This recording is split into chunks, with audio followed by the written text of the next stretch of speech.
Hello students, आज हम लेकर आए हैं एसिड बेस और सॉल्ट का वन शॉट वीडियो, जिसको देखने के बाद हमारे सारे कंसेप्ट होने वाले हैं क्रिस्टल क्लियर। और साथ ही साथ डिस्क्रिप्शन बॉक्स जरूर से चेक कर लेना, क्योंकि डिस्क्रिप्शन बॉक्स के अंदर ये वीडियो की लेक्चर्स की नोट अवेलेबल है। So I hope you are ready with your pen and paper. So without wasting much time, let us start this video. तो जैसे कि चैप्टर का नाम है एसिड बेस एंड सॉल्ट, तो सबसे पहले तो एसिड का मतलब क्या होता है वो समझ लेते हैं।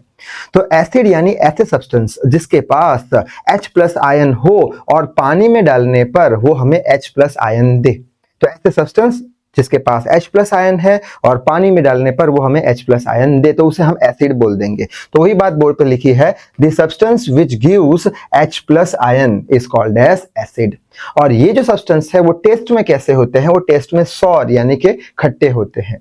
तो एसिड एक एग्जांपल हम लेके समझते हैं, HCl हाइड्रोक्लोरिक एसिड। ये एक एसिड है, ये कैसे पता लगाएंगे? तो जब इसे हम पानी में डालेंगे तो क्या होगा, ये हमें H प्लस आयन देगा, उसे हम एसिड बोल देंगे। H प्लस और Cl माइनस में टूट जाएगा और हमें H प्लस आयन देगा। तो ये क्या हो गया, हमारा एसिड हो गया। ठीक है, तो एसिड का मतलब समझ में आ गया, जो हमें H प्लस आयन दे, प्रोटॉन दे, उसे हम एसिड बोल देंगे। अब एसिड के दो टाइप आते हैं, एक स्ट्रॉन्ग एसिड और एक वीक एसिड। अब स्ट्रॉन्ग एसिड यानी क्या, कि ऐसा एसिड जो पानी के अंदर कंप्लीटली डिसोशिएट हो जाए, डिसोशिएट यानी टूट जाए, ऐसे एसिड को हम स्ट्रॉन्ग एसिड बोलेंगे। इसका मतलब क्या निकला, मान के चलते हैं कि हमारे पास HCl के 100 मॉलिक्यूल्स हैं। वो 100 मॉलिक्यूल्स अगर हम पानी में डालते हैं तो 100 के 100 मॉलिक्यूल अगर टूट जाते हैं H प्लस और Cl माइनस आयन में, ठीक है, जिसे बोलते हैं डिसोशिएट हो जाते हैं, तो ऐसे एसिड को हम स्ट्रॉन्ग एसिड बोल देंगे। ऐसे एसिड जो पानी में कंप्लीटली डिसोशिएट हो जाए यानी टूट जाए कंप्लीटली, H प्लस और Cl 100 मॉलिक्यूल डाले, 100 के 100 मॉलिक्यूल डिसोशिएट हो गए यानी टूट गए, तो ऐसे एसिड को हम स्ट्रॉन्ग एसिड बोल देंगे।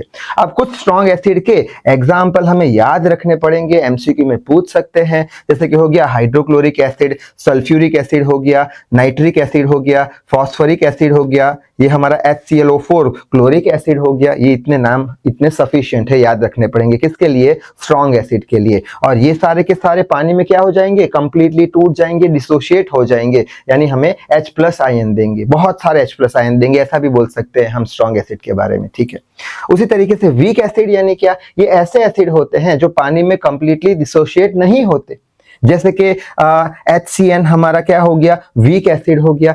मान के चलते हैं HCN के 100 मॉलिक्यूल्स है, 100 मॉलिक्यूल अगर पानी में डालते हैं तो उसमें से सिर्फ और सिर्फ 50 मॉलिक्यूल या 40 मॉलिक्यूल ही कंप्लीटली टूट जाएंगे, यानी H प्लस और Cn माइनस में, H प्लस और Cn माइनस में सिर्फ 40 या 50 मॉलिक्यूल ही टूटेंगे, यानी कंप्लीटली डिसोशिएट नहीं होंगे। तो ऐसे एसिड को हम वीक एसिड बोलेंगे, यानी कि कंप्लीटली टूटे नहीं, यानी बहुत ही कम H प्लस हमें मिलेंगे, ऐसा भी समझ सकते हैं हम वीक एसिड के लिए। अब वीक एसिड कौन से है, तो ये एग्जाम्पल हमें याद रखने पड़ेंगे। पहला है HCN यानी हाइड्रोजन क्लोराइड, दूसरा है हमारा CH3COOH जिसे हम एसिटिक एसिड बोलते हैं, और तीसरा है C6H5COOH जिसे हम बेंजोइक एसिड बोलते हैं। तो इतने एसिड जो वीक एसिड है उनके नाम याद रखने जरूरी है। आगे बढ़ लेते हैं, नेक्स्ट है हमारा बेस। बेस यानी क्या, तो ऐसे सब्सटेंस जिनके पास OH माइनस हो और जिसे हम पानी में डालें, ऐसे सब्सटेंस को अगर हम पानी में डालते हैं तो हमें OH माइनस आयन दे दे, तो उसे हम बेस बोल देंगे। एसिड क्या देगा, H प्लस आयन, बेस क्या देगा, OH माइनस आयन। तो वही बात बोर्ड पे लिखी है, the substance which gives OH minus ion, उसे हम बेस बोल देंगे। और बेस टेस्ट में कैसे होते हैं, बिटर यानी कि कड़वे होते हैं। ठीक है, अच्छा एग्जाम्पल लेते हैं बेस का, जैसे कि हो गया NaOH, इसको अगर हम पानी में डालते हैं तो क्या हो जाएगा, Na प्लस और OH माइनस आयन मिलेगा, यानी ये जो सब्सटेंस है वो हमें क्या दे रहा है, OH माइनस आयन दे रहा है, यानी ये सब्सटेंस क्या है, OH माइनस आयन जो दे रहा है वो हो गया हमारा बेस। अब OH माइनस आयन को हम हाइड्रोक्सिल आयन भी बोलते हैं, जैसे कि H प्लस आयन को हम प्रोटॉन बोलते थे, तो ऐसे OH माइनस आयन को हाइड्रोक्सिल आयन भी बोलते हैं। अब बेस में भी दो टाइप आते हैं, strong base, weak base. Strong base यानी क्या, ऐसा बेस जो पानी में कंप्लीटली टूट जाए, डिसोशिएट हो जाए, तो वही लिखा है such base which completely dissociate in water. जैसे कि हमारे पास NaOH के 100 मॉलिक्यूल्स है, 100 मॉलिक्यूल्स पानी में डालने पर क्या होगा, 100 के 100 जो है वो टूट जाएंगे Na प्लस और OH माइनस में, यानी कंप्लीटली डिसोशिएट हो जाएंगे, यानी स्ट्रॉन्ग बेस में OH माइनस ज्यादा मिलेगा, हमें ऐसे भी समझ सकते हैं। अब कौन से स्ट्रॉन्ग बेस है उनके एग्जाम्पल हमें याद रखने पड़ेंगे, जैसे कि हो गया हमारा NaOH, sodium hydroxide, potassium hydroxide, calcium hydroxide, barium hydroxide, magnesium hydroxide, याद रखना जरूरी है, ठीक है। ये इस कंप्लीटली डिसोशिएट हो जाएंगे पानी में, 100 मॉलिक्यूल्स डाले, 100 के 100 डिसोशिएट हो गए, मैक्सिमम OH माइनस आयन हमें मिल जाएंगे, ठीक है। ऐसे ही आता है वीक बेस। वीक बेस यानी क्या, ऐसा बेस जो पानी में डालने पर कंप्लीटली डिसोशिएट ना हो, यानी कि अगर मान के चलते हैं NH4OH, ये क्या है, एक वीक बेस है, इसके 100 मॉलिक्यूल्स हमने पानी में डाले तो 100 में से 40 या 50 ही कंप्लीटली डिसोशिएट होंगे, NH4 प्लस और OH माइनस में टूटेंगे, यानी कम OH माइनस मिलेंगे, ऐसा भी समझ सकते हैं। यानी ऐसे बेस जो पानी में कंप्लीटली डिसोशिएट टूटे ना, ऐसे बेस को हम क्या बोल देंगे, वीक बेस। तो such base which does not dissociate completely in water, completely dissociate नहीं होंगे। एग्जाम्पल एक याद रख लेंगे, एमोनियम हाइड्रोक्साइड NH4, ठीक है। अब एसिड क्या था, H प्लस आयन देता था, प्रोटॉन देता था। बेस क्या था, OH माइनस आयन यानी हाइड्रोक्सिल आयन देता था। स्ट्रॉन्ग एसिड यानी क्या, कंप्लीटली डिसोशिएट हो जाएंगे, ठीक है, ज्यादा H प्लस मिलेंगे। वीक एसिड यानी क्या, कंप्लीटली डिसोशिएट नहीं होगा, कम H प्लस मिलेंगे। स्ट्रॉन्ग बेस यानी क्या, कंप्लीटली डिसोशिएट हो जाएगा, ज्यादा OH माइनस आयन मिलेंगे। वीक बेस यानी क्या, कंप्लीटली डिसोशिएट नहीं होगा, कम OH माइनस आयन मिलेंगे। आई होप एसिड और बेस समझ में आ गया होगा। अब मान के चलते हैं कि हमको किसी ने एक लिक्विड दिया है, कोई सॉल्यूशन है, लिक्विड है, और पूछा है कि दिया गया लिक्विड जो है वो एसिड है या बेस है, पता लगाओ। कैसे पता लगाएंगे, ठीक है, उसको हम टेस्ट तो कर नहीं सकते मुंह से, ठीक है, तो उसको पता लगाने के लिए दिया गया जो लिक्विड है एसिड है या बेस है, वो चेक करने के लिए हम यूज करते हैं इंडिकेटर्स का, ठीक है। इंडिकेटर्स क्या है, इंडिकेटर्स ऐसे सब्सटेंस होते हैं, ऐसे पदार्थ होते हैं जो which are use to test the acid and base, जो एसिड है या ये बेस है वो पता लगा के देता है। यानी दिया गया लिक्विड एसिड है या बेस है, कैसे पता लगाए, तो हम इंडिकेटर से पता लगाएंगे। इंडिकेटर क्या है, एक सब्सटेंस है, पदार्थ है, जिसको एसिड या बेस में हम डिप करते हैं, अंदर डालेंगे तो कुछ ऐसा कुछ होगा जिससे हमें पता लग जाएगा कि ये एसिड है और ये बेस है, ठीक है। अब ये जो इंडिकेटर्स है उनके टोटल 3 टाइप्स आते हैं। फर्स्ट टाइप होता है नेचुरल इंडिकेटर्स। नेचर इंडिकेटर्स यानी नेचर में से अवेलेबल है वो, यानी नेचर हमें देता है वो। जैसे कि हो गया लिटमस सॉल्यूशन या फिर लिटमस पेपर, ठीक है। ऐसा एक पेपर होता है, एक रेड कलर का होता है और एक ब्लू कलर का होता है, जिसे लिटमस पेपर बोलते हैं। और वो लिटमस पेपर किसमें से बनाया जाता है, वो लिचेन नाम का एक प्लांट होता है, एक पौधा होता है, उसके अंदर पर्पल लिक्विड होता है, वो लेके कुछ केमिकल प्रोसेस करके हम लिटमस पेपर बनाते हैं, ठीक है। अब लिटमस पेपर से कैसे हम चेक करेंगे दिया गया लिक्विड एसिड है या बेस है, वो बाद में देखेंगे। फिलहाल तो हम टाइप पढ़ रहे हैं इंडिकेटर्स के, ठीक है। दूसरा नेचुरल इंडिकेटर कौन सा हो गया, टर्मरिक हो गया, यानी कि हमारी हल्दी हो गई। तीसरा नेचुरल इंडिकेटर कौन सा हो गया, रेड कैबेज लीव्स हो गए, ठीक है। अच्छा, आगे बढ़ लेते हैं। नेक्स्ट टाइप है सिंथेटिक इंडिकेटर। अब सिंथेटिक इंडिकेटर 2 तरीके के होते हैं। पहला होता है फिनोप्थिलीन और दूसरा होता है मिथाइल ऑरेंज। अगर हमारे पास कोई एक लिक्विड है, ठीक है, वो एसिड है या बेस है, टेस्ट करना है, तो हम उसमें फिनोप्थिलीन के कुछ बूंदे डालेंगे, कुछ कलर वलर चेंज होगा, हम आइडेंटिफाई करेंगे ये एसिड है या बेस है। हमारे पास वही लिक्विड है और चेक करना है एसिड है या बेस है, तो उसके अंदर हम मिथाइल ऑरेंज के कुछ बूंद डालेंगे और कुछ कलर वलर चेंज होगा, उससे हम आइडेंटिफाई करेंगे कि वो एसिड है या बेस है। वो सारी बात हम करने वाले हैं। फिलहाल हम खाली टाइप देख लेते हैं। और लास्ट आता है ऑल फैक्ट्री इंडिकेटर्स। अब ये जो ऑल फैक्ट्री इंडिकेटर्स जो होते हैं, उनको अगर हम एसिड या बेस में डालते हैं तो उनका जो स्मेल और टेस्ट होता है वो चेंज हो जाता है। तो स्मेल और टेस्ट चेंज करके वो हमें पता लगा देते हैं कि दिया गया लिक्विड एसिड है या बेस है। तो वही बात लिखी है, it will change its taste and smell when kept inside the acid और बेस। एसिड और बेस में डाला तो उसका टेस्ट या स्मेल चेंज हो जाएगा, तो उससे हम पता लगा पाएंगे कि दिया गया लिक्विड एसिड है या बेस है।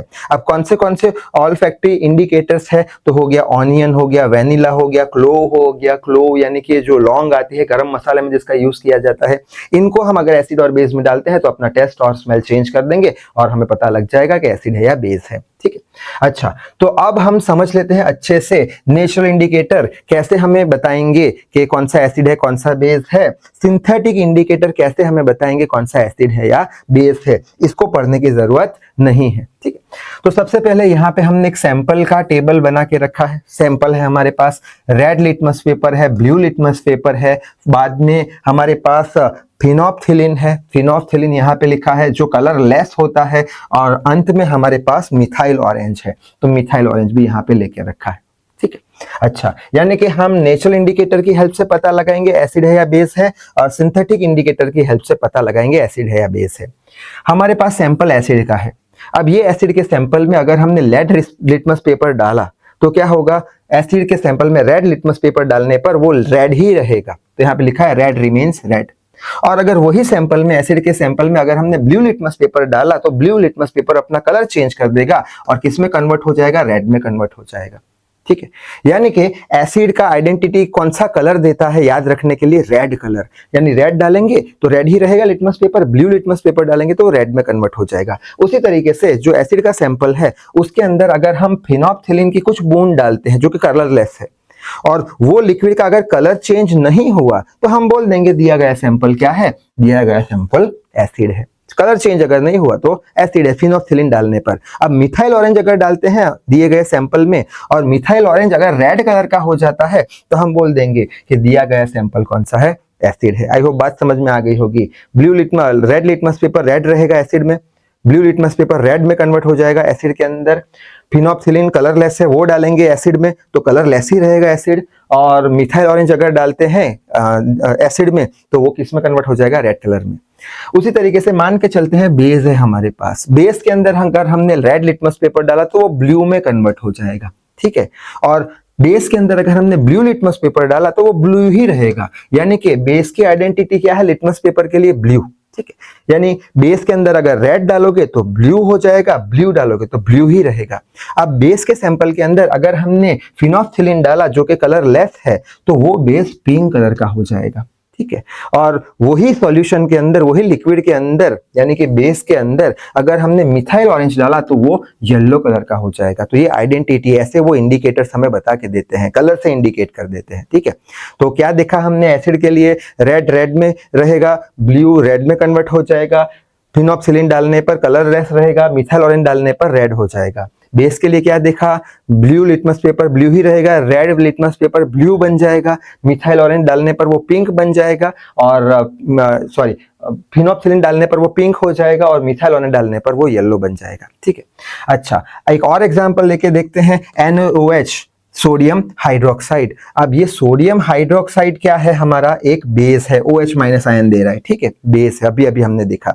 अब बेस में अगर हम रेड डालते हैं तो क्या होगा, बेस का आइडेंटिटी क्या है, ब्लू है, तो वो ब्लू में कन्वर्ट हो जाएगा, ब्लू डालेंगे तो ब्लू ही रहेगा। ठीक है, उसी तरीके से अगर हमने फिनोप्सिलिन के कुछ बूंद डाली बेस के अंदर तो क्या होगा, बेस में क्या होगा, पिंक कलर का हो जाएगा, और उसके अंदर अगर हमने मिथाइल ऑरेंज डाला तो वो येलो हो जाएगा। एक और एग्जांपल देख लेते हैं एसिड का, CH3COOH, ये क्या है, एसिटिक एसिड है। ठीक है, H+ आयन हमें देगा, एसिटिक एसिड है। एसिड के अंदर अगर हमने रेड डाला तो रेड ही रहेगा, एसिड के अंदर ब्लू लिटमस पेपर डाला तो वो रेड में कन्वर्ट हो जाएगा, रेड आइडेंटिटी है। उसके अंदर अगर हमने फिनोप्सिलिन डाला, कलरलेस है तो कलरलेस ही रहेगा, यहाँ पे देखा हमने, और अगर मिथाइल ऑरेंज डाला तो किस में कन्वर्ट हो जाएगा, रेड में कन्वर्ट हो जाएगा। अब ये 3 होमवर्क क्वेश्चन है। ठीक है, इसमें कौन कौन से रिजल्ट मिलेंगे यहाँ पे वो आपको कमेंट करके जरूर से बताना है। ठीक है, तो इंडिकेटर्स के बारे में भी समझ में आ गया होगा। इंडिकेटर्स क्या बताएंगे हमें, इंडिकेटर्स दिया गया सैंपल या दिया गया लिक्विड एसिड है या बेस है। ठीक है, अब हम आगे बढ़ लेते हैं, एसिड के कुछ इंपॉर्टेंट केमिकल प्रॉपर्टीज होती है वो देख लेते हैं एक एक करके। तो वही लिखा है chemical properties of acid. First property क्या है, फर्स्ट प्रॉपर्टी है reaction of acid with metal. जब एसिड मेटल के साथ रिएक्ट करेगा तो हमें क्या देगा, तो वही यहाँ पे लिखा है, जब एसिड मेटल के साथ रिएक्ट करेगा यानी एसिड प्लस मेटल होगा तब हमें क्या मिलेगा, तो हमें मिलेगा सबसे पहले तो सॉल्ट। सॉल्ट यानी वो जो हम खाते हैं वो नहीं, सॉल्ट यानी केमिकल कंपाउंड। ठीक है। NaCl वो भी एक सॉल्ट है, लेकिन वो एक केमिकल कंपाउंड है। तो केमिस्ट्री में सॉल्ट का मतलब क्या निकलता है? Chemical compound. केमिकल कंपाउंड देगा और साथ ही साथ हाइड्रोजन गैस देगा। तो ये रिएक्शन याद रखना बहुत इंपॉर्टेंट है कि जब एसिड मेटल के साथ रिएक्ट करेगा तो क्या देगा? हमें सॉल्ट देगा और एक हाइड्रोजन गैस दे देगा, ठीक है। अच्छा, अब यहाँ पे ये जो पूरा रिएक्शन जो हो रहा है वो रिएक्शन डिस्प्लेसमेंट रिएक्शन पे बेस है। कौन सा? Displacement reaction. डिस्प्लेसमेंट रिएक्शन हम पढ़ चुके हैं फर्स्ट चैप्टर में केमिकल रिएक्शंस में, यहाँ पे थोड़ा बहुत देख लेंगे, ठीक।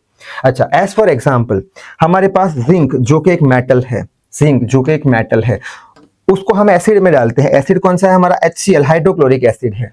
एसिड प्लस मेटल कर रहे हैं तो क्या होगा? सबसे पहले तो हाइड्रोजन गैस बनेगा, तो ये एरो ऊपर की साइड है यानी गैस का सिंबल बताता है। H2 बनेगा यानी हाइड्रोजन तो निकल गया, बचा क्या? ZnCl, तो ये रहा ZnCl। ZnCl क्या है हमारा? ZnCl है हमारा सॉल्ट, यानी सॉल्ट दिया और साथ में क्या दिया? हाइड्रोजन गैस दिया। अब Zn का वैलेंसी 2, Cl का वैलेंसी 1, तो क्रॉस हम करेंगे, क्रिस क्रॉस रूल का यूज करेंगे। Cl2 यहाँ पे आ जाएगा, Zn1 यहाँ पे आ जाएगा, यानी फॉर्मूला क्या हो जाएगा हमारा? हमारा फॉर्मूला हो जाएगा ZnCl2, ठीक है, जिसे बोलते हैं जिंक क्लोराइड, जो कि केमिकल कंपाउंड है, जिसे हम क्या बोलते हैं? जिसे बोलते हैं हम सॉल्ट, ठीक है, जिंक क्लोराइड, ठीक है। ये बात समझ में आ गई। अब यहाँ पे हुआ क्या? यहाँ पे डिस्प्लेसमेंट रिएक्शन कैसे हुआ कि यहाँ पे जिंक जो है उसने हाइड्रोजन को डिस्प्लेस कर दिया। देख सकते हैं यहाँ पे क्या था पहले? यहाँ पे क्या था? हाइड्रोजन था, Cl के आगे हाइड्रोजन था। जिंक ने क्या किया? हाइड्रोजन को डिस्प्लेस कर दिया। क्यों हाइड्रोजन को डिस्प्लेस किया? क्योंकि जिंक जो है वो ज्यादा रिएक्टिव है हाइड्रोजन से, यानी हमेशा ज्यादा रिएक्टिव एलिमेंट कम रिएक्टिव एलिमेंट को डिस्प्लेस कर देते हैं, जिसे डिस्प्लेसमेंट रिएक्शन बोलते हैं, ठीक है। बात समझ में आ गई होगी। जिंक HCl, जिंक H की जगह पे आ गया क्योंकि हाइड्रोजन था वो कम रिएक्टिव था जिंक से, जिंक ज्यादा रिएक्टिव है, तो ZnC ये L यहाँ पे आ गया। अब कैसे पता लगा है कि कौन सा एलिमेंट ज्यादा रिएक्टिव है, कौन सा एलिमेंट कम रिएक्टिव है? तो उसके लिए चैप्टर नंबर 1 में हमने रिएक्टिव सीरीज याद रखी थी ये मैनर में, ठीक है। वो वीडियो में कैसे याद रखना है वो भी बताया है। फिलहाल ये सीरीज है, इसमें पोटेशियम सबसे ज्यादा रिएक्टिव, फिर उससे कम सोडियम, फिर उससे कम कैल्शियम, करते करते करते गोल्ड और सिल्वर सबसे कम रिएक्टिव, ठीक है।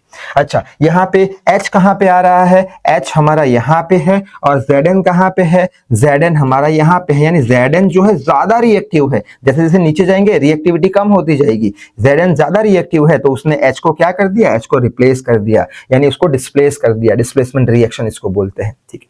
नेक्स्ट एग्जांपल देखते हैं। आयन यानी कि एक मेटल लिया और उसको एसिड में डाला, कौन सा? सल्फ्यूरिक एसिड में डाला, तो क्या होगा? ये हमारा आयन जो है हाइड्रोजन से ज्यादा रिएक्टिव है, तो यहाँ पे डिस्प्लेस हो जाएगा FeSO4। ये क्या मिल गया हमें? एक सॉल्ट मिल गया जिसे बोलते हैं आयन सल्फेट, और साथ में क्या देगा हमें? हाइड्रोजन गैस, तो ये रहा हाइड्रोजन गैस। आई होप बात समझ में आ गई होगी। यहाँ पे आयन कहाँ पे है? ये रहा आयन हमारा, और हाइड्रोजन कहाँ पे है? ये रहा हाइड्रोजन। आयन ज्यादा रिएक्टिव है, हाइड्रोजन से, तो उसको डिस्प्लेस कर देगा, जिसे डिस्प्लेसमेंट रिएक्शन बोल देंगे, ठीक है। क्या ये वाला रिएक्शन हो जाएगा? Cu प्लस HCl, Cu भी एक मेटल है, ठीक है। एसिड कौन सा है? हाइड्रोक्लोरिक एसिड है। क्या इसमें Cu जो है H को डिस्प्लेस कर पाएगा? CuCl लिख पाएंगे? Cl के यहाँ पे CuCl लिख पाएंगे? तो हम बोल देंगे नहीं लिख पाएंगे। क्यों नहीं लिख पाएंगे? क्योंकि Cu जो है वो कम रिएक्टिव है हाइड्रोजन से, तो कम रिएक्टिव एलिमेंट ज्यादा रिएक्टिव एलिमेंट को डिस्प्लेस नहीं कर पाएंगे। Cu कहाँ पे है? कॉपर कहाँ पे है? कॉपर ये रहा यहाँ पे, कॉपर यहाँ पे है। और क्लोरीन कहाँ पे है? क्लोरीन हमारा, क्लोरीन बनाया नहीं है यहाँ पे, सॉरी, हाइड्रोजन। डिस्प्लेस इसको करना है, हाइड्रोजन को करना है। यहाँ पे हाइड्रोजन को किया, यहाँ पे भी हाइड्रोजन क्यों किया? हाइड्रोजन कहाँ पे है? ये रहा हमारा हाइड्रोजन, यानी हाइड्रोजन ज्यादा रिएक्टिव है, कॉपर कम रिएक्टिव है। हाइड्रोजन ज्यादा रिएक्टिव है तो कॉपर उसको डिस्प्लेस कर नहीं पाएगा, तो ऐसा फॉर्मूला हम लिख नहीं पाएंगे, ठीक है। तो एक चीज याद रखनी है, क्या? रिएक्शन किसका? एसिड का मेटल के साथ, तो हमें क्या मिलेगा? हाइड्रोजन गैस मिलेगा और सॉल्ट मिलेगा, ठीक है। अब बोर्ड में कई बार पूछ लेते हैं कि जब जो हमारा एसिड है वो मेटल के साथ रिएक्ट करता है तब हाइड्रोजन गैस बन रहा है, ऐसा हम कैसे बोल सकते हैं, यानी हम कैसे चेक कर सकते हैं कि हाइड्रोजन गैस ही बन रहा है। ठीक है, तो वही क्वेश्चन बोर्ड पे लिखा हुआ है, 3 मार्क्स में पूछ लेते हैं कभी कि how can we identify that during chemical reaction, किसके बीच में, मेटल्स एंड एसिड के बीच में जब रिएक्शन होता है तब हाइड्रोजन गैस इज प्रोड्यूस, कैसे पता लगाए हम कि जब मेटल और एसिड के बीच में जब रिएक्शन होता है तब हाइड्रोजन गैस बनता है। ठीक है, तो उसके लिए क्या करेंगे हम, उसके लिए सबसे पहले तो मेटल और एसिड के साथ जो रिएक्शन है वो फॉर्मूला लिखेंगे, मेटल और एसिड के साथ रिएक्शन का एक फॉर्मूला लिख लेंगे जो अभी हमने लिखा था। क्या था, जिंक एक मेटल है, वो एसिड के साथ रिएक्शन कर रही है H2SO4 के साथ, तो क्या हो जाएगा, जिंक इसको डिस्प्लेस कर देगा, यानी ZnSO4 एक सॉल्ट बन जाएगा और साथ में क्या बनाएगा, हाइड्रोजन गैस बनाएगा। अब ये हाइड्रोजन गैस को कैसे आइडेंटिफाई करें कि हाँ ये हाइड्रोजन गैस ही बना रहा है, तो उसके लिए ऐसा कुछ डायग्राम बना देंगे हम। इसमें हम क्या करेंगे, इसमें हम ऐसा कुछ ट्यूब लेंगे, उसके अंदर हम जिंक के ग्रेन्यूल्स डालेंगे। ग्रेन्यूल्स यानी क्या, ग्रेन्यूल्स यानी छोटे छोटे टुकड़े, किसके अंदर डालेंगे, हम सल्फ्यूरिक एसिड में डालेंगे। सल्फ्यूरिक एसिड में हम जिंक के ग्रेन्यूल डाल दिए। ठीक है, इतनी बात समझ में आ गई। यानी कि यहाँ पे जिंक और H2SO4 एसिड और मेटल रिएक्ट कर रहे हैं, रिएक्ट करने पर क्या बनेगा, ये ट्यूब में हाइड्रोजन गैस बनेगा, हाइड्रोजन गैस बनेगा, ये हाइड्रोजन गैस बनेगा। ये हाइड्रोजन गैस यहां से डिलीवरी ट्यूब से ऐसे करके कहां चला जाएगा, सोप सॉल्यूशन में। ये रहा हमारा सोप सॉल्यूशन, ठीक है, साबुन का सॉल्यूशन। अब ये हाइड्रोजन गैस साबुन के सॉल्यूशन में से बाहर निकलेगा, किसके फॉर्म में, बबल्स के फॉर्म में, ऐसे बबल्स के फॉर्म में बाहर निकलेगा और बीच में क्या होगा, बबल्स में हाइड्रोजन गैस होगा, हाइड्रोजन गैस होगा। अब ये जो बबल्स है जिसके अंदर हाइड्रोजन भरा हुआ है, उसके पास अगर हम बर्निंग कैंडल यानी कि जलती हुई मोमबत्ती अगर लाते हैं पास में, तो ये जो बबल है वो पॉप साउंड से फटेगा, यानी कुछ साउंड देगा। तो हम आइडेंटिफाई कर देंगे कि हाँ जो मेटल और एसिड जब रिएक्ट करते हैं तब हाइड्रोजन गैस बनता है। क्योंकि अगर कार्बन गैस होता या ऑक्सीजन गैस होता या हाइड्रो कोई भी गैस होता, वो गैस कभी भी पॉप साउंड से फटते नहीं है, सिर्फ और सिर्फ हाइड्रोजन गैस ही पॉप साउंड से फटते हैं। आई होप बात समझ में आ गई होगी। तो ये डायग्राम बनाना है, डिस्क्रिप्शन कैसे लिख के आना है to get the full marks, यहाँ पे लिखा है व्हेन जिंक ग्रेन्यूल्स यानी जिंक के टुकड़े are added in the sulphuric acid. ये रहा सल्फ्यूरिक एसिड में जब जिंक के टुकड़े हम डालेंगे तो क्या होगा, then hydrogen gas is produced in form of bubbles.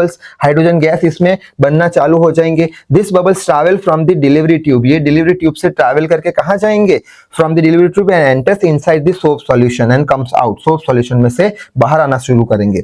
फिर क्या लिखा है, if we place burning candle near to this bubble, ये अपना बर्निंग कैंडल अगर हमने रखी तो क्या होगा, then it will burn with pop sound, pop sound से फूटेंगे। So we can identify the presence of hydrogen gas. तो हम बोल देंगे कि हाँ भाई हाइड्रोजन गैस इसमें प्रेजेंट है। ठीक है, और लास्ट लाइन भी लिखनी इंपॉर्टेंट है, other gases will not burn with pop sound apart of hydrogen gas, यानी दूसरे गैस जो है वो ऑक्सीजन हो गया, कार्बन डाइऑक्साइड हो गया, वो पॉप साउंड से नहीं फटेंगे, सिर्फ और सिर्फ हाइड्रोजन ही फटेगा। तो ऐसे हम आइडेंटिफाई कर सकते हैं कि जब मेटल और एसिड रिएक्ट करते हैं तो हाइड्रोजन गैस ही निकल रहा है, ऐसे आइडेंटिफाई कर सकते हैं। ठीक है, आगे बढ़ लेते हैं एसिड की नेक्स्ट प्रॉपर्टी पे। पहली थी एसिड रिएक्शन विथ मेटल, तो सॉल्ट और हमें क्या देता था, हाइड्रोजन गैस देता था। अब देख लेते हैं एसिड का रिएक्शन किसके साथ, मेटल कार्बोनेट के साथ, तब क्या हमें मिलेगा। ठीक है, तो उसके लिए सबसे पहले तो समझेंगे मेटल कार्बोनेट्स क्या होता है। मेटल प्लस कार्बोनेट लिखा है, मेटल प्लस कार्बोनेट, जैसे मेटल कार्बोनेट बोल देंगे। मेटल तो हमें पता है, कोई भी मेटल हम ले सकते हैं। कार्बोनेट क्या है, कार्बोनेट एक पॉली एटॉमिक ग्रुप है। पॉली एटॉमिक ग्रुप यानी जिसमें एक से ज्यादा एटम हो। कार्बोनेट ग्रुप कौन सा होता है, CO3-2, यानी ये वैलेंसी बताता है इसकी। ठीक है, यानी metal plus carbonate CO3, metal plus N, sodium क्या है, मेटल है, मेटल प्लस कार्बोनेट कर दिया तो क्या हो गया, सोडियम कार्बोनेट Na2CO3। ठीक है, इसका वैलेंसी 2 है और इसका वैलेंसी 1 है, क्रिस क्रॉस करेंगे, ये यहां पे जाएगा Na1 और यहां पे जाएगा, ये यहाँ पे Na2 और ये यहाँ पे जाएगा 1 Na2CO3। आई होप बात समझ में आई गई होगी। मेटल कार्बोनेट यानी क्या, मेटल प्लस कार्बोनेट CO3, जिसमें एक से ज्यादा एटम हो, पॉली एटॉमिक ग्रुप, C भी है, ऑक्सीजन भी है, कार्बन भी है, ऑक्सीजन भी है। ठीक है, ऐसे ही मेटल कार्बोनेट कौन से होते हैं, कैल्शियम कार्बोनेट हो गया, बेरियम कार्बोनेट हो गया, ये सारे मेटल कार्बोनेट्स कहलाए जाते हैं। मेटल के साथ कार्बोनेट, पॉली एटॉमिक ग्रुप, कौन सा पॉली एटॉमिक ग्रुप, CO3, जिसका वैलेंसी -2 है। ठीक है, अच्छा, अब जब एसिड मेटल कार्बोनेट के साथ रिएक्ट करेंगे तो क्या देंगे, तो हमेशा सॉल्ट तो मिलना ही मिलना है, साथ में वाटर मिलेगा और कार्बन डाइऑक्साइड गैस मिलेगा। ठीक है, तो ये रिएक्शन याद रख लेना। मेटल जब मेटल एसिड के साथ रिएक्ट करते तब क्या मिलता था, सॉल्ट और हाइड्रोजन गैस। मेटल एसिड जब मेटल कार्बोनेट के साथ रिएक्ट करेंगे तो सॉल्ट तो मिलेगा, हाइड्रोजन गैस और पानी H2 और कार्बन डाइऑक्साइड गैस मिलेगा। एज फॉर एग्जांपल हमने HCl लिया यानी एसिड लिया, मेटल कार्बोनेट ले लिया, मेटल यानी सोडियम, ठीक है, कार्बोनेट यानी CO3, सोडियम कार्बोनेट Na2CO3, तो उससे सबसे पहले क्या मिलेगा, H2O, तो H2O निकाल लिया, CO2, तो CO2 निकाल लिया, बचा क्या, यहाँ पे H चला गया, CO2 चला गया, बचा क्या, NaCl, तो हमने NaCl लिख लिया, ये हो गया हमारा सॉल्ट। आई होप समझ में आ गया होगा।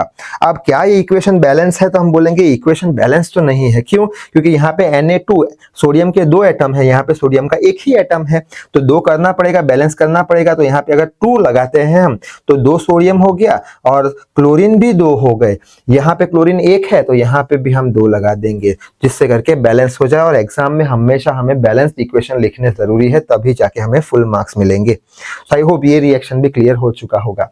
आगे बढ़ लेते हैं नेक्स्ट उसका केमिकल प्रॉपर्टी एसिड का, reaction of acid with metal bicarbonates. ये कौन सा था, मेटल कार्बोनेट सा, ये मेटल बाइकार्बोनेट। मेटल बाइकार्बोनेट यानी क्या, मेटल प्लस बाइकार्बोनेट। बाइकार्बोनेट क्या है, पॉलीएटॉमिक ग्रुप है, जैसे कि कार्बन कार्बोनेट था पॉलीएटॉमिक ग्रुप, ऐसे बाइकार्बोनेट भी पॉलीएटॉमिक ग्रुप है।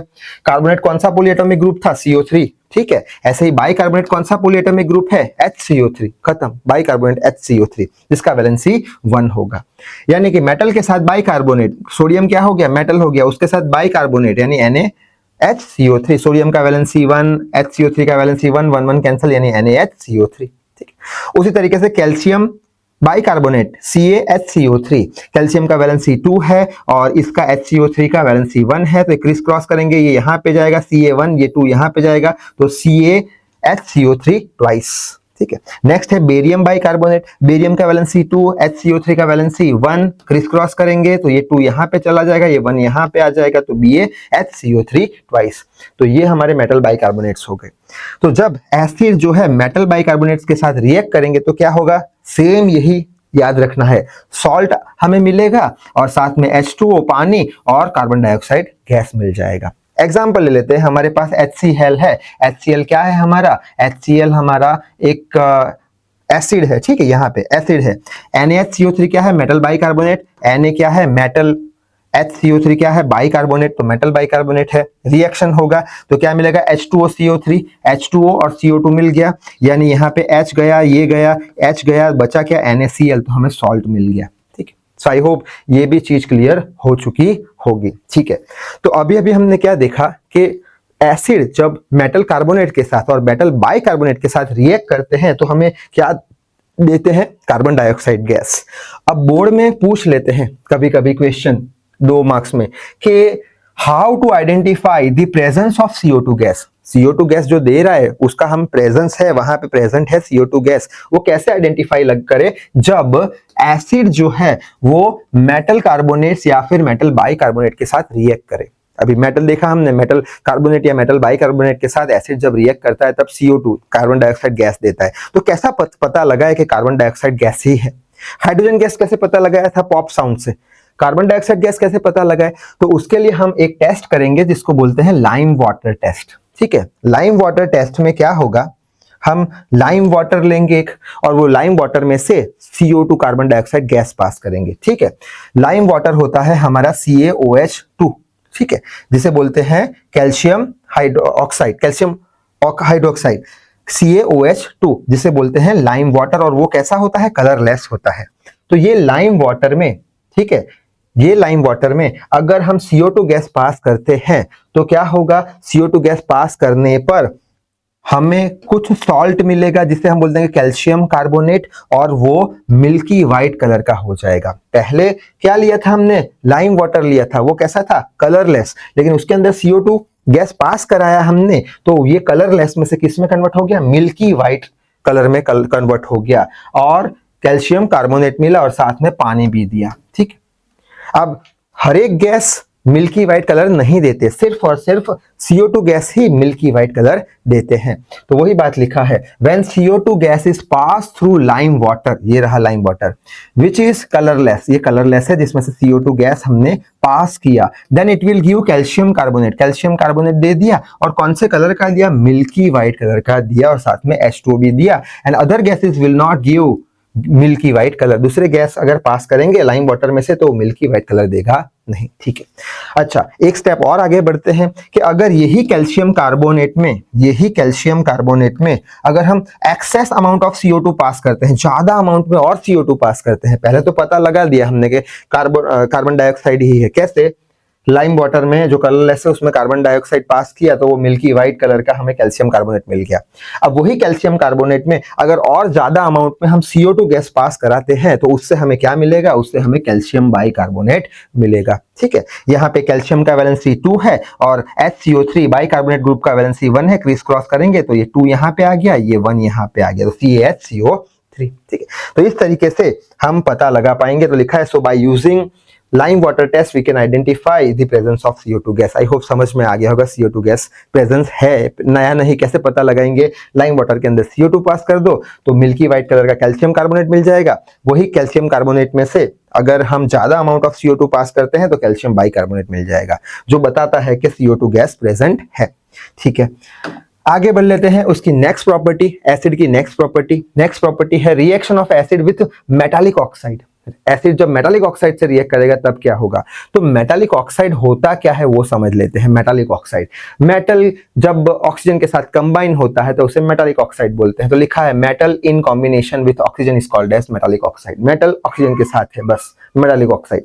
अब मेटालिक ऑक्साइड कौन से हैं, तो सोडियम किसके साथ कंबाइन हुआ, ऑक्सीजन के साथ, सोडियम क्या है, metal oxide, metallic oxide, sodium oxide. फिर मैग्नीशियम ऑक्साइड, मेटल ऑक्सीजन के साथ कंबाइन, कैल्शियम मेटल ऑक्सीजन के साथ कंबाइन, कैल्शियम ऑक्साइड, ठीक है। अच्छा, तो ये मेटालिक ऑक्साइड के कुछ एग्जांपल है। जब एसिड मेटालिक ऑक्साइड के साथ कंबाइन होगा, ठीक है, एसिड मेटालिक ऑक्साइड के साथ रिएक्शन करेगा, तब हमें क्या मिलेगा, सॉल्ट तो मिलना ही मिलना है और वाटर मिल जाएगा, ठीक है। एज फॉर एग्जांपल लेके देखते हैं, जैसे कि हमारा हाइड्रोक्लोरिक एसिड है, HCl एसिड है, मेटालिक ऑक्साइड को उठा लेते हैं, कॉपर ऑक्साइड, कॉपर एक मेटल है, ऑक्सीजन के साथ कंबाइन हुआ कॉपर ऑक्साइड, तो सबसे पहले हमें क्या मिलेगा, पानी मिल गया और सॉल्ट मिला CuCl2 जिसे कॉपर क्लोराइड बोलते हैं, जो कि ग्रीन कलर का होता है, ठीक है। अच्छा, दूसरा एग्जाम्पल देख लेते हैं, जैसे कि एसिड हो गया हमारा सल्फ्यूरिक एसिड और मेटालिक ऑक्साइड कौन सा है, Na2 मेटल है, O ऑक्साइड तो सोडियम ऑक्साइड, जब कंबाइन होंगे तब क्या बनेगा, H2O, तो H2O बना दिया बस, ठीक है, H2O बना दिया, H2O बना दिया, बचा क्या, Na2SO4, ठीक है। ये हमारा हो गया सॉल्ट Na2SO4। सोडियम का वैलेंसी 1 तो इधर जाएगा और SO4 का वैलेंसी 2 तो इधर जाएगा Na2SO4, जिसे सोडियम सल्फेट बोलते हैं। आई होप समझ में आ गया होगा, ठीक है।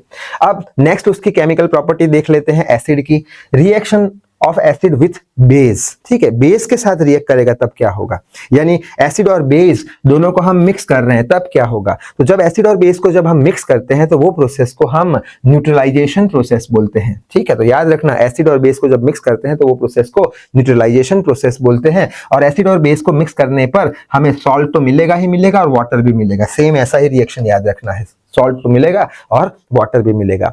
As for example hydrochloric acid ले लिया और सोडियम हाइड्रोक्साइड ले लिया, जो कि एक बेस है, ये एसिड है, ये बेस है, तो हमें पानी तो मिल गया H2O, ठीक है, ये H निकल गया, H2O बचा क्या, NaCl, तो NaCl सॉल्ट हमें मिल गया, ठीक है।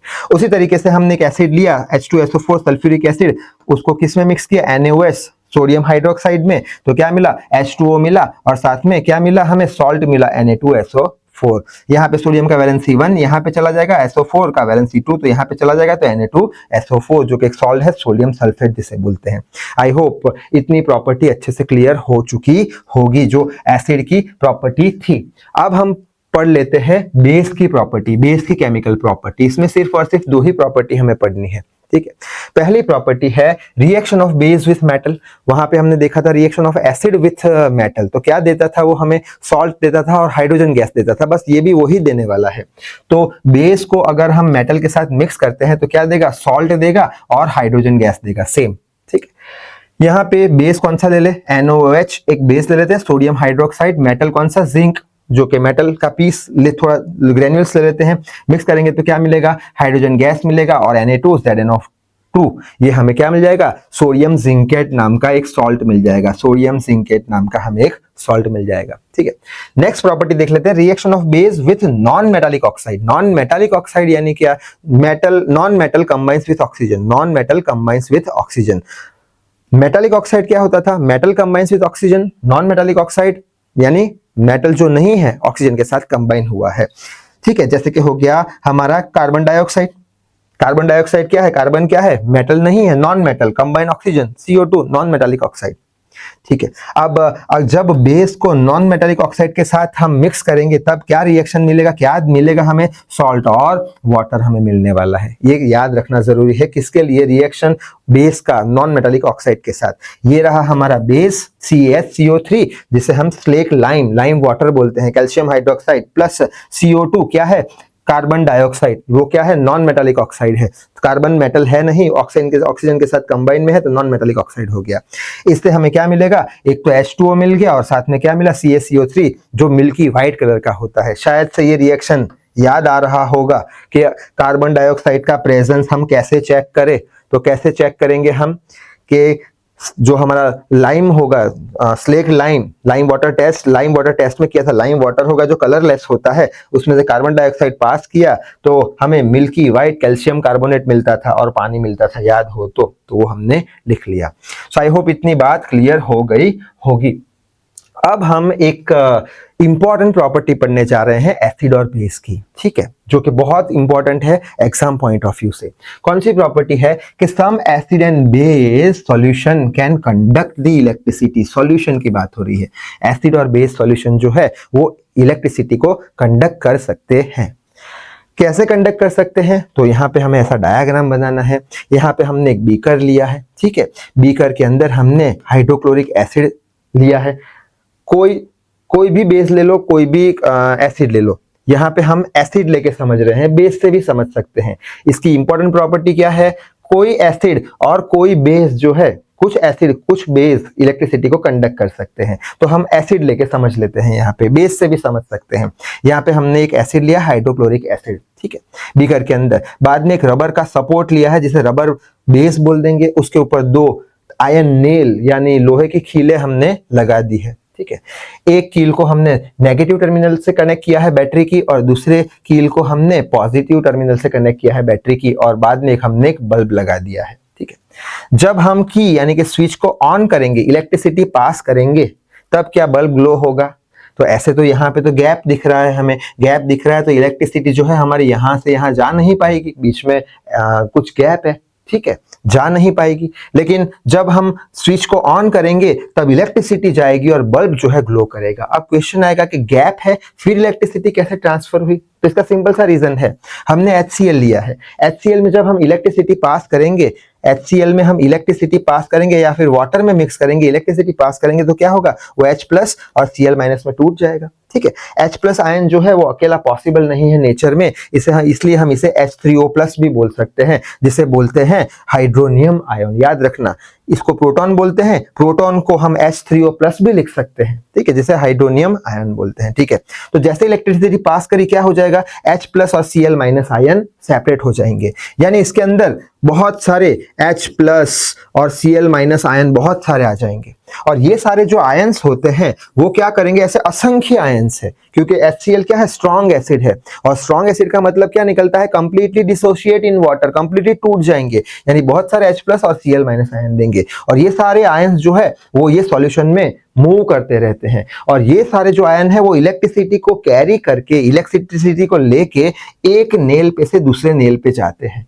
यानी इलेक्ट्रिसिटी यहां से, इसने Cl- ने इलेक्ट्रिसिटी ले ली, यहां से सपोज यहां चला गया तो इलेक्ट्रिसिटी आगे बढ़ गई, ठीक है। या फिर H+ आयन ने इलेक्ट्रिसिटी कैरी करी और यहां से यहां चला गया, यानी क्या हो गया, इसने इलेक्ट्रिसिटी को ट्रांसफर कर दिया। यानी ये क्लोज पाथ बन चुका है अब, किसकी वजह से? आयन की वजह से, क्योंकि आयन क्या करेंगे? आयन इलेक्ट्रिसिटी को कैरी करेंगे और बाद में एक नेल से दूसरे नेल पे जाएंगे, यानी सर्किट क्लोज हो जाएगा और बल्ब ग्लो करना शुरू हो जाएगा। अगर HCl की जगह हम कोई बेस भरते हैं, जैसे कि हो गया NaOH, एक बेस है हमारा सोडियम हाइड्रोक्साइड, उसमें से इलेक्ट्रिसिटी पास करेंगे तो वो भी हमें Na+ आयन और OH- आयन देगा, वो भी एक स्ट्रॉन्ग बेस है। तो बहुत सारे यहाँ पे OH- आयन होंगे, Na+ आयन होंगे, वो क्या करेंगे? करंट को कैरी करेंगे, एक नेल से दूसरे नेल पे करंट ट्रांसफर कर देंगे, जिसके कारण सर्किट क्लोज हो जाएगा, बल्ब ग्लो करना शुरू हो जाएगा। तो आई होप बात समझ में आ गई होगी कैसे कुछ एसिड और कुछ बेस इलेक्ट्रिसिटी को कंडक्ट कर सकते हैं। तो एग्जाम में ऐसे लिख के आने पर फुल मार्क्स मिल जाएंगे। तो क्या लिखना है? Acid and base solution give ion, देख लिया हमने, एसिड H+ देता है, वो बेस OH- आयन देता है, and move inside the water, पानी के अंदर मूव करेगा वो, ठीक है। ऐसे ही खाली HCl है तो वो कुछ H+ और Cl- आयन नहीं देगा, तब का इलेक्ट्रिसिटी कंडक्ट नहीं हो पाएगी, पानी में डालना पड़ेगा, सॉल्यूशन बनाना पड़ेगा, तभी H+ और Cl- आयन सेपरेट होंगे, ठीक है। When electricity is passed from this solution, जब इलेक्ट्रिसिटी पास करेंगे तो क्या होगा? Then ions will carry the current, ion जो है करंट को कैरी कर लेंगे और मूव होंगे कहां से कहां? From one ion nail to another ion nail, so that bulb will glow, ठीक है। Hence we can say that acidic and basic solutions can conduct the electricity। Solution की बात हो रही है, एसिड बेस की बात नहीं हो रही है। सॉल्यूशन यानी एसिड को पानी में डाला, बेस को पानी में डाला, तो वो सॉल्यूशन जब बनाएंगे, पानी में जब डालेंगे एसिड को, तभी तो वो डिसोशिएट होगा, आयन मिलेंगे, वरना नहीं मिलेंगे। अगर आयन नहीं मिले तो फिर इलेक्ट्रिसिटी कंडक्ट नहीं कर पाएंगे, ठीक। अच्छा, यहाँ पे दूसरी बात लिखी है, बट विदाउट वाटर, पानी बिना acid and base can not conduct the electricity. क्यों? क्योंकि as it will not produce the ion, पानी नहीं डालेंगे तो डिसोशिएशन नहीं होगा, यानी टूटेंगे नहीं आयन, तो इलेक्ट्रिसिटी कंडक्ट नहीं हो पाएगा, ठीक है। जैसे कि सॉलिड NaCl ले लिया हमने, सॉलिड NaCl ले लिया, ये पूरा जो HCl का सॉल्यूशन है पानी के साथ, उसको हम रिप्लेस कर रहे हैं किससे? NaCl, नमक भर दिया पूरा, वो क्या इलेक्ट्रिसिटी कंडक्ट करेगा? नहीं करेगा। क्यों? सिर्फ और सिर्फ NaCl सॉलिड फॉर्म में है, सॉलिड फॉर्म में है तो उसमें से Na+ और Cl- आयन सेपरेट नहीं होंगे। अगर सेपरेट नहीं होंगे तो करंट कैरी करके एक नेल से दूसरे नेल पे थोड़ी जाने वाले हैं, ठीक है। तो वही बात लिखी है, solid NaCl can not conduct the electricity as it can not produce the ion. तो आई होप ये बात भी समझ में आ गई होगी, ठीक है। अब बोर्ड में ऐसा कुछ क्वेश्चन पूछ लेते हैं 2 मार्क्स में कि डज ग्लूकोज, ग्लूकोज यानी C6H12O6 कंडक्ट इलेक्ट्रिसिटी? क्या ग्लूकोज इलेक्ट्रिसिटी कंडक्ट करता है? तो हम बोलेंगे कि नहीं, ग्लूकोज कभी भी इलेक्ट्रिसिटी कंडक्ट नहीं करेगा। क्यों? क्योंकि इलेक्ट्रिसिटी कंडक्ट करवाना है तो क्या करना पड़ेगा? आयंस में डिसोशिएट होना पड़ेगा, टूटना पड़ेगा आयन में। ये जो ग्लूकोज है वो आयन में टूटने वाला नहीं है। कुछ ऐसे केमिकल कंपाउंड होते हैं, ओनली फ्यू केमिकल कंपाउंड होते हैं, वही आयन में टूट पाते हैं। ये जो हमारा ग्लूकोज है वो आयन में टूट नहीं पाएगा। और ग्लूकोज जो है वो हमारा एसिड भी नहीं है, बेस भी नहीं है, और वो कोई सॉल्ट भी नहीं है, जिसके कारण वो कोई भी आयन प्रोड्यूस नहीं करेगा, जिसके कारण वो इलेक्ट्रिसिटी कंडक्ट नहीं करा पाएगा। और कौन से ऐसे कंपाउंड्स है, केमिकल कंपाउंड्स जो इलेक्ट्रिसिटी कंडक्ट नहीं करा पाएंगे? तो एक तो हो गया यूरिया और दूसरा हो गया अल्कोहल C2H5OH, वो भी आयन में डिवाइड नहीं हो पाएंगे और उसके कारण वो इलेक्ट्रिसिटी को कंडक्ट नहीं करा पाएंगे। सो आई होप इतनी बात समझ में आ गई होगी। अब हम देख रहे थे कि अगर एसिड का सॉल्यूशन है तो ही इलेक्ट्रिसिटी कंडक्ट होगी, बेस का सॉल्यूशन है तो ही इलेक्ट्रिसिटी कंडक्ट होगी, यानी एसिड पानी में अगर है तभी आयन मिलेंगे।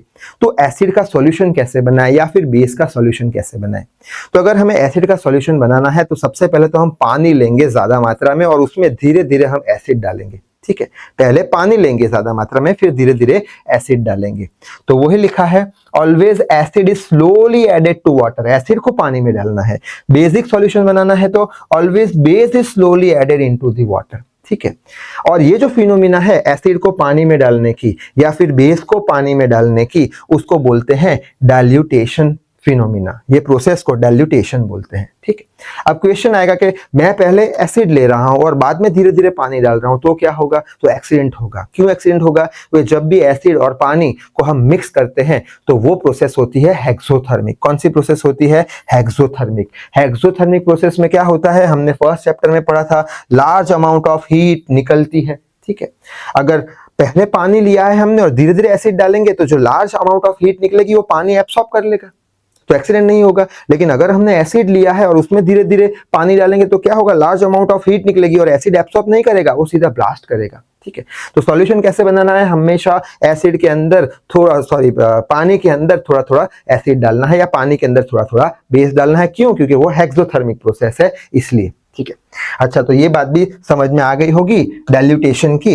अब हम ले लेते हैं डाइल्यूटेशन का मतलब। डाइल्यूटेशन का मतलब, ठीक है, मतलब क्या होता है डाइल्यूटेशन, यानी पानी के अंदर हमने धीरे धीरे एसिड डाला, ठीक है, या फिर पानी के अंदर हमने धीरे धीरे बेस डाला, मिक्स किया, किसको, एसिड और बेस को, या फिर एसिड और पानी को। तो वही लिखा है मिक्सिंग ऑफ एसिड और बेस, मिक्सिंग ऑफ एसिड पानी के साथ या फिर मिक्सिंग ऑफ बेस पानी के साथ of with water is called as dilution. Dilution यानी मिक्सिंग ऑफ एसिड और बेस विथ वाटर, ठीक है। पानी लेना है पहले, फिर थोड़ा थोड़ा डालना है एसिड या फिर बेस, जिसे डाइल्यूटेशन बोलते हैं। अब डाइल्यूटेशन से 4 प्रकार के सॉल्यूशन हम बना सकते हैं। एक तो होता है डाइल्यूट सॉल्यूशन और दूसरा होता है कंसंट्रेटेड सॉल्यूशन। सॉल्यूशन के बेसिक 2 टाइप है, कौन सा, डाइल्यूट सॉल्यूशन और दूसरा कंसंट्रेटेड सॉल्यूशन। डाइल्यूट सॉल्यूशन यानी क्या, जिसमें ज्यादा मात्रा में पानी हो और कम मात्रा में एसिड हो या कम मात्रा में बेस हो। तो वही लिखा है more amount of water and less amount of acid या फिर बेस। जैसे कि हमने एक डाइल्यूट सॉल्यूशन बनाया। डाइल्यूट सॉल्यूशन में क्या होता है, ज्यादा मात्रा में वाटर होता है, तो 100 ml हमने वाटर ले लिया और उसके सामने सिर्फ और सिर्फ 5 ml ही हमने एसिड डाला या फिर 5 ml ही हमने बेस डाला, तो ऐसे सॉल्यूशन को डाइल्यूट सॉल्यूशन बोल देंगे, ठीक है। ज्यादा वाटर कम एसिड या base, dilute solution.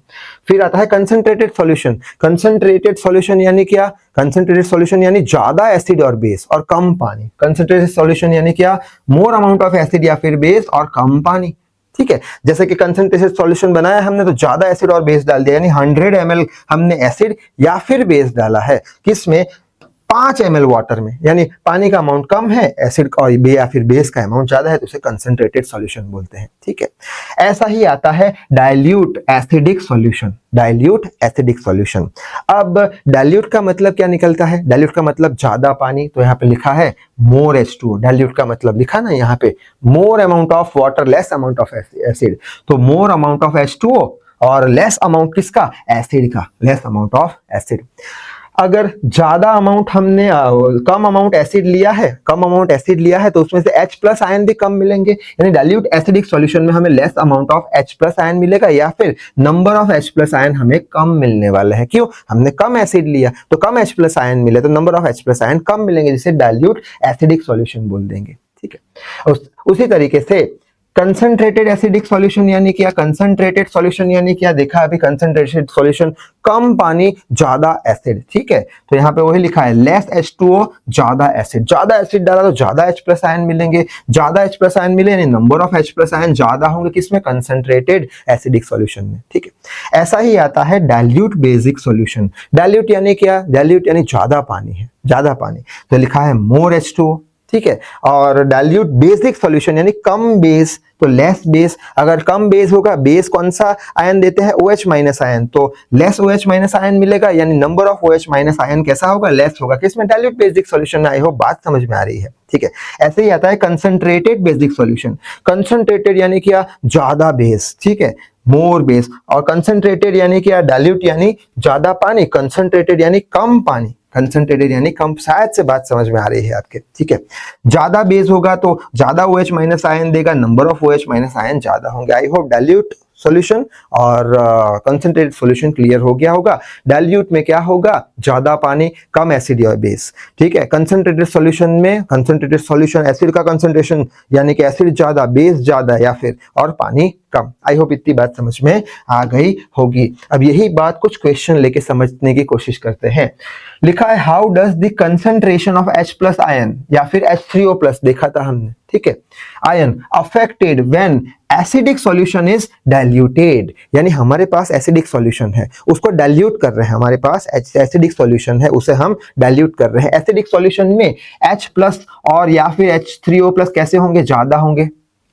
Concentrated solution में क्या होता है, एसिड ज्यादा होता है, उसको हम डाइल्यूट कर रहे हैं। डाइल्यूट कर रहे हैं यानी पानी बढ़ा रहे हैं। अगर पानी बढ़ाया तो ये आयन कैसे हो जाएंगे, कम हो जाएंगे। तो वही लिखा है H+ और H3O+ concentration is decreased. I hope बात समझ में आ रही है। ठीक है।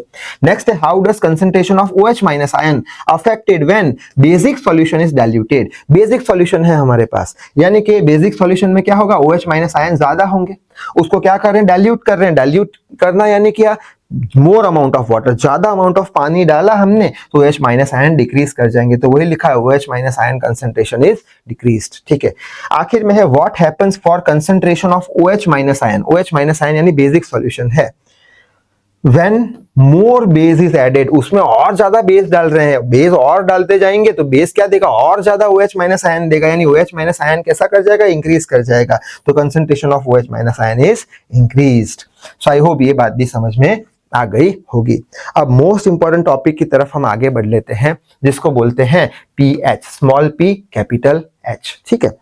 इसमें हम पावर ऑफ हाइड्रोजन मेजर करते हैं, देखते हैं क्या है पावर ऑफ हाइड्रोजन आयंस, ठीक है। अब सबसे पहले तो pH क्या है वो समझ लेते हैं। pH जो है, pH मीटर जैसा एक आता है, pH की एक स्ट्रिप आती है, ठीक है, जो दिखने में कुछ ऐसी होती है, कलरफुल होती है, ठीक है, जिसमें 0 1 2 3 4 5 ऐसे 14 तक नंबर होते हैं, ऐसी एक स्ट्रिप आती है। और ये स्ट्रिप को जब हम एसिड या फिर बेस में डिप करते हैं तो इसका कुछ कलर चेंज हो जाता है, ठीक है। रेड कलर भी हो सकता है, ये कलर भी, कुछ भी कलर हो सकता है, और वो कलर के हिसाब से हम उसकी pH वैल्यू बताते हैं। अगर हमारे पास ये वाला ग्रीन कलर आया तो वो जो सॉल्यूशन है हमारा, उसका pH वैल्यू 5 है। अगर हमारे पास ये वाला कलर आया डिप करने पर, ये pH मीटर को डिप करने पर, pH की स्ट्रिप को डिप करने पर ये वाला कलर आया तो उसका pH वैल्यू हम बोल देंगे 10 के बराबर है, ठीक है। अब ये जो pH मीटर है उसका यूज किस लिए किया जाता है, क्योंकि लिटमस पेपर का यूज किसके लिए किया जाता है, एसिड है या बेस है वो पता लगाने के लिए। pH मीटर का, pH की स्ट्रिप का यूज क्यों किया जाता है, इसलिए किया जाता है, कलर चेंज से वो क्या बताएगा कि दिया गया सॉल्यूशन, दिया गया केमिकल वो स्ट्रॉन्ग एसिड है या स्ट्रॉन्ग बेस है, या वीकली एसिडिक है या वीकली बेसिक है। ये चीज हमें बताता है कितना उसमें एसिड का अमाउंट है, कितना उसमें बेस का अमाउंट है, स्ट्रॉन्ग एसिड है, वीक एसिड है, स्ट्रॉन्ग बेस है या वीक बेस है, तो वो pH का यूज होता है। तो वही लिखा है, we can determine acid is strong और weak and base is strong और वीक। एसिड और बेस दोनों कैसे हम पता लगा पाएंगे, लिटमस पेपर से, लेकिन कितना ज्यादा स्ट्रॉन्ग है कितना ज्यादा वीक है वो कौन पता लगाएगा, वो पता लगाएगा ये pH का स्ट्रिप, जिसमें कलर होते हैं, इसको डिप करने पर कलर चेंज होगा, ठीक है। अब कलर चेंज होने पर कैसे आइडेंटिफाई करें, तो यहां से 0 से 7 तक या फिर 6 तक, 0 से 6 तक ये नंबर अगर आता है तो हम बोल देंगे, एक इसमें से कोई भी कलर आ जाता है 0 से 6 तक, तो हम बोल देंगे कि जो दिया गया लिक्विड है वो एसिड है, ठीक है। और अगर 8 से लेके 14 तक, 7 को छोड़ दो, 8 से लेके 14 तक अगर कोई कलर आ जाता है, अगर सॉल्यूशन में डिप करते हैं तो बोल देंगे दिया गया सॉल्यूशन कैसा है, बेसिक सॉल्यूशन है, बेस है, ठीक है। ऐसे ही अगर 0 से 2 के बीच में कोई कलर आता है तो बोल देंगे दिया गया सैंपल जो है वो मोर एसिडिक है, स्ट्रॉन्ग एसिड है वो। और अगर दिए गए सैंपल में अगर हम डीप करते हैं ये pH स्ट्रिप को, तो 3 से 7 के अंदर अगर आ जाता है, 3 से 6 तक आ जाता है, मान के चलते हैं 3 से 6 तक आ जाता है, ठीक है, तो उसे वीकली एसिडिक बोलते हैं। उसी तरीके से दिए गए सॉल्यूशन में अगर हम डीप करते हैं और हमारा कलर 11 या 14 के बीच में आ जाता है तो बोल देंगे दिया गया जो लिक्विड है वो मोर बेसिक है, स्ट्रॉन्ग बेसिक है। ऐसे ही अगर कलर का वैल्यू 8 से 10 के बीच में आ जाए, 8 से 10 के बीच में, ये भूल जाना, ठीक है, 8 से 10 के बीच में आ जाए तो हम बोल देंगे कि दिया गया जो सॉल्यूशन है वो वीकली बेसिक है। और अगर 7 आ जाता है, एग्जैक्ट 7 आ जाता है तो बोल देंगे दिया गया सॉल्यूशन न्यूट्रल है, ठीक है। वही बात बोर्ड पे लिखी है कि pH का वैल्यू अगर 7 से ज्यादा आता है, 7 नहीं, 7 से ग्रेटर देन और इक्वल टू नहीं है, 7 से ज्यादा आता है, 7 से ज्यादा आता है, 7 8 9 10 11 12 13 14, तो हम क्या बोल देंगे, सॉल्यूशन बेसिक है, ठीक है। अगर 7 आता है तो बोल देंगे सॉल्यूशन न्यूट्रल है। और अगर 7 से कम आता है, pH का वैल्यू लेस देन 7, 7 से कम आता है तो बोल देंगे सॉल्यूशन कैसा है, एसिडिक सॉल्यूशन है, ठीक है। अच्छा, अगर 14 आया तो स्ट्रॉन्ग बेसिक है, अगर 0 1 आया तो स्ट्रॉन्ग एसिडिक है, ठीक है। यानी जैसे जैसे pH की वैल्यू हम इंक्रीज करते जाएंगे तो हमारा बेस स्ट्रॉन्ग बनता जाएगा, और जैसे जैसे पीएच की वैल्यू डिक्रीज करते जाएंगे ऐसे ऐसे हमारा स्ट्रॉन्ग एसिड बनता जाएगा। तो वही लाइन लिखी है, if pH value is decreases more and more, decrease करते जा रहे हैं, 0 1 जितना ला रहे हैं, तो वो क्या होता है सॉल्यूशन, मोर एसिडिक सॉल्यूशन है। यानी जितना ज्यादा कम वैल्यू उतना ज्यादा एसिडिक, जितना ज्यादा वैल्यू बढ़ाते जा रहे हैं, if pH value increases more and more increase कर रहे हैं, ऐसे जा रहे हैं, तो वो क्या बनता जा रहा है, मोर बेसिक, स्ट्रॉन्ग बेसिक सॉल्यूशन बनता जा रहा है। आई होप बात समझ में आ गई होगी, ठीक है। अच्छा, अब यहां पे हम क्या याद रखेंगे, पीएच का वैल्यू 7 से ज्यादा तो एसिडिक, सॉरी 7 से ज्यादा तो बेसिक, 7 से कम तो एसिडिक, 7 तो न्यूट्रल, जितना ज्यादा पीएच का वैल्यू कम उतना ज्यादा स्ट्रॉन्ग एसिड, जितना ज्यादा पीएच का वैल्यू उतना ज्यादा स्ट्रॉन्ग बेसिक, ठीक है। अब यहाँ पे कुछ सैंपल लेके रखा है, वाटर है, ये हमारा पीएच का जो स्ट्रिप है वो हम वाटर में डिप करेंगे, तो 6 से 7 के बीच में आएगा, 6 से 7 के बीच में, ये रहा 6 से 7 के बीच में आएगा, 6 से 7 के बीच में क्या बताएगा, वीकली एसिडिक तो नहीं बोल सकते हम इसको, 6 से 7, 7 के करीब करीब है, ठीक है। वीकली एसिडिक कब होगा, 6 और 3 के बीच में, ठीक है, 6 से 7 के बीच में, यानी करीब करीब ये क्या है, न्यूट्रल है, तो हम बोल देंगे न्यूट्रल है, ठीक है। उसी तरीके से विनेगर लिया, 3 से 4 के बीच में आया, 3 से 4 के बीच में, ये रहा 3 से 4 के बीच में, ये क्या है, विनेगर, वीकली एसिडिक है, तो वीकली एसिडिक लिख लिया। लेमन लिया, 3 से 4 के बीच में आया, लेमन वो भी 3 से 4 के बीच में आया, वीकली एसिडिक हो गया, ठीक है। बाद में सोप लिया, यानी साबुन लिया, उसका पीएच वैल्यू आया 8 आया, यानी यहाँ कहाँ पे आया, यानी वीकली बेसिक ले लिया, वीकली बेस ले लिया।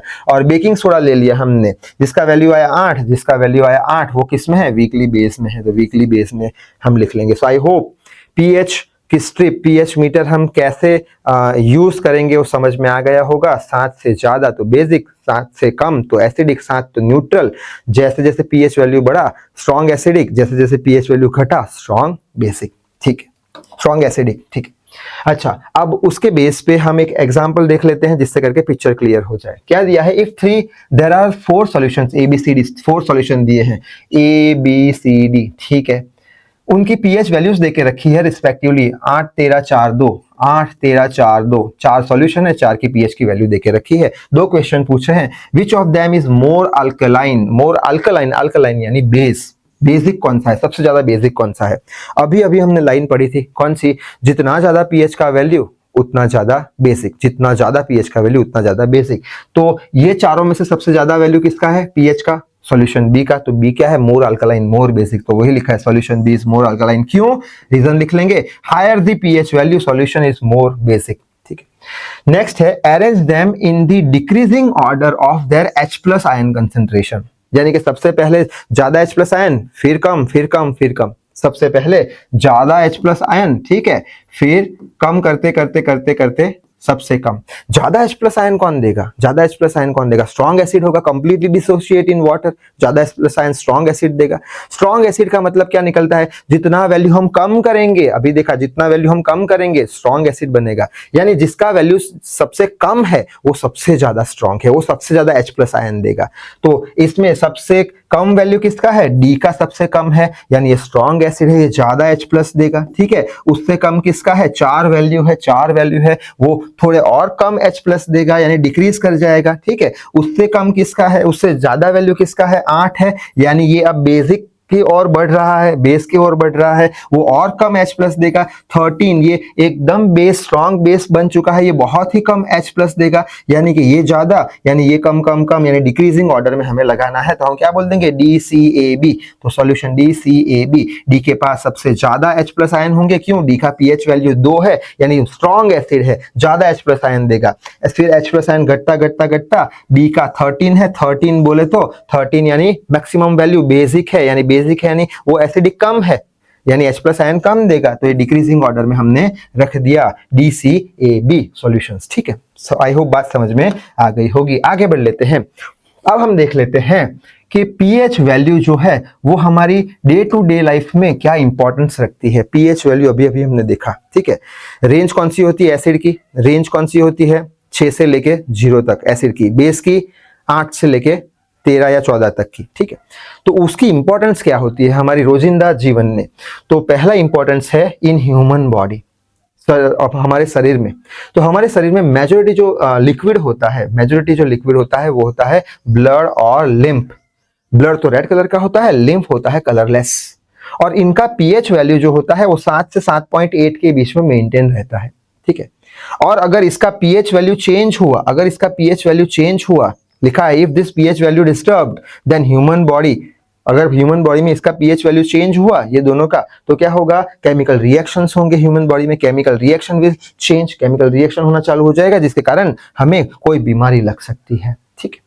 जैसे कि हमें कोई बार थकान लगती है, क्यों थकान लगती है, क्योंकि ये दोनों का जो पीएच वैल्यू है कभी चेंज हो जाती है, तो कुछ केमिकल रिएक्शन होते हैं, कुछ केमिकल रिएक्शन होने के कारण हमारी एनर्जी कम हो जाती है, XYZ, ठीक।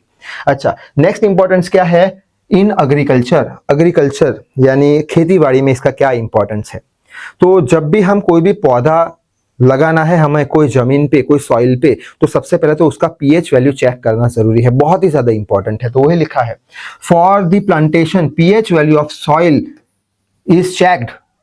क्यों जरूरी है, क्योंकि कोई जो पौधे होते हैं वो सर्टेन रेंज, पीएच वैल्यू की रेंज पे उगते हैं।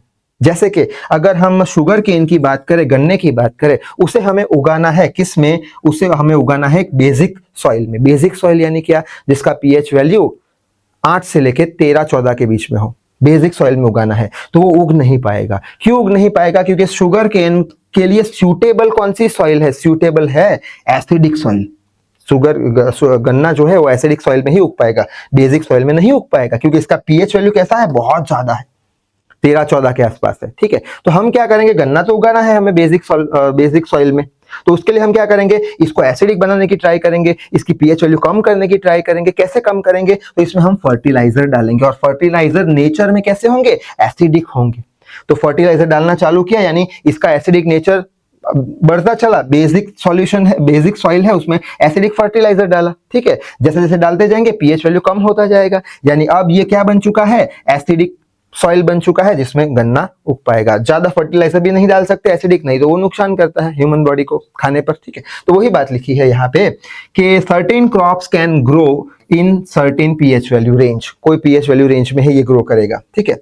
Sugar cane can grow in acidic pH range, acidic pH range में ही ये ग्रो करेगा, ठीक है। एसिडिक पीएच रेंज कितनी होती है, हमने देखी थी 0 से लेके 6, ठीक है। और बेसिक सॉइल की रेंज क्या होती है, बेसिक सॉइल की रेंज होती है 8 से लेके 14। तो ये गन्ना उग नहीं पाएगा इसमें, तो हम क्या करेंगे, इसका पीएच वैल्यू घटाएंगे, ठीक।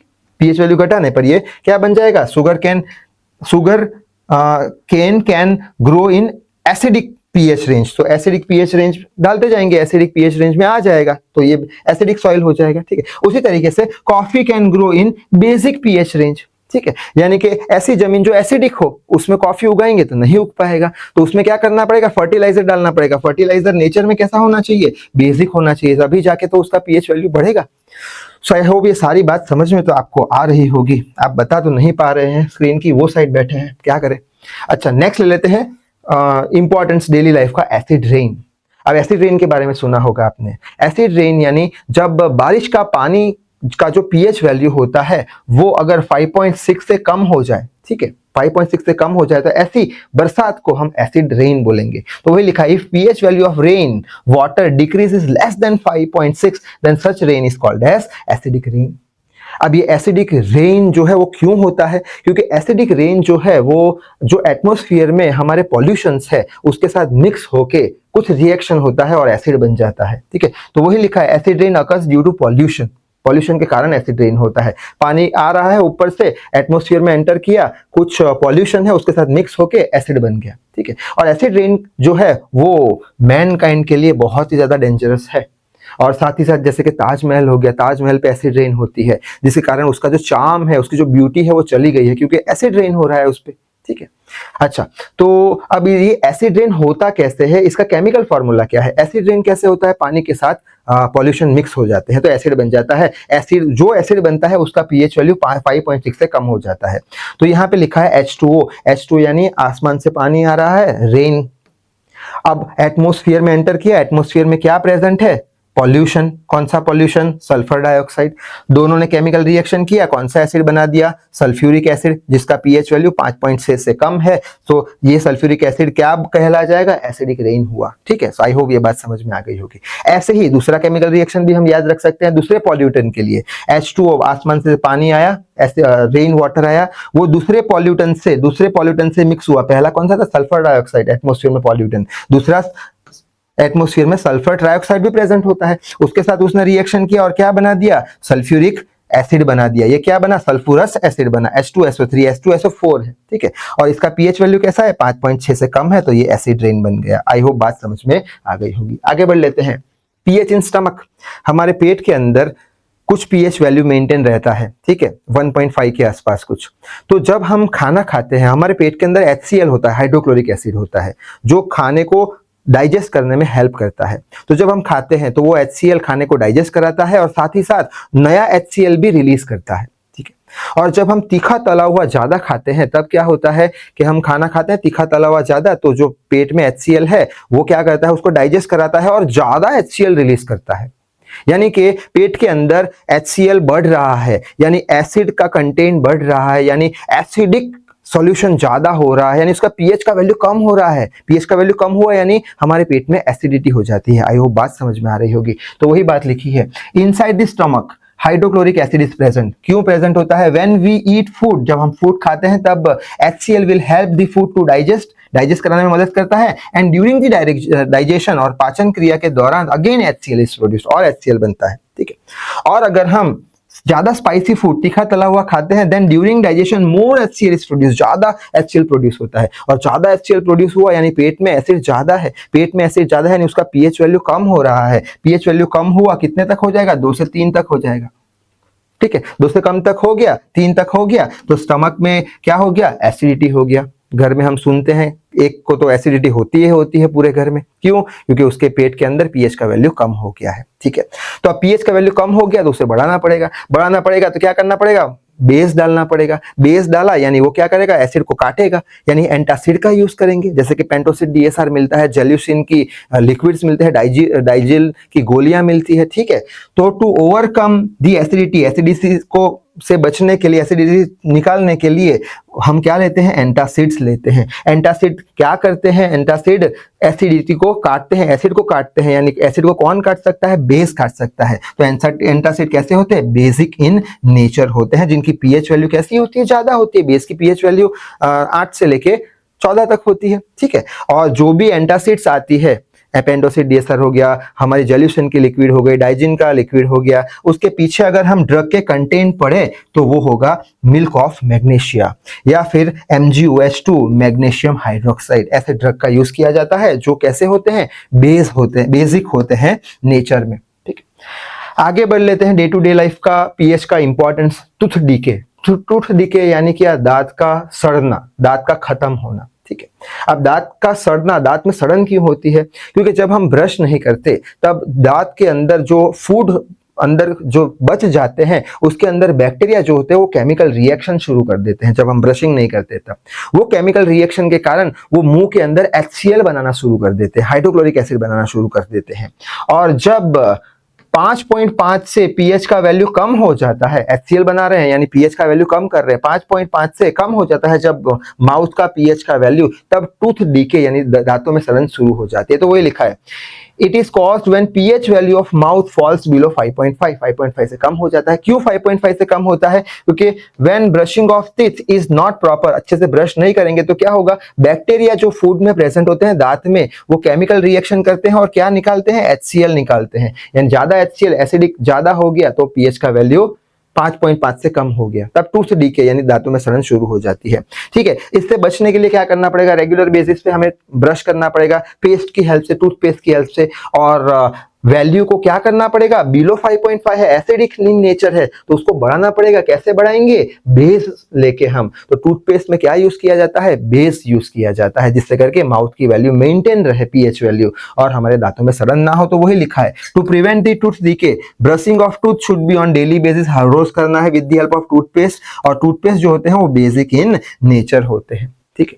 दूसरी एक इंपॉर्टेंट बात, जो हमारे टूथ है उसके ऊपर एक पतली सी लेयर होती है, वो पतली सी लेयर को हम बोलते हैं टूथ एनिमल। और वो टूथ एनिमल में एक केमिकल होता है जिसको बोलते हैं calcium phosphate, CA3PO4 twice. Calcium phosphate, ये पतली सी लेयर जब हट जाती है तब दांतों में सड़न शुरू हो जाती है। तो वही लिखा है when it is removed then tooth will be spoiled.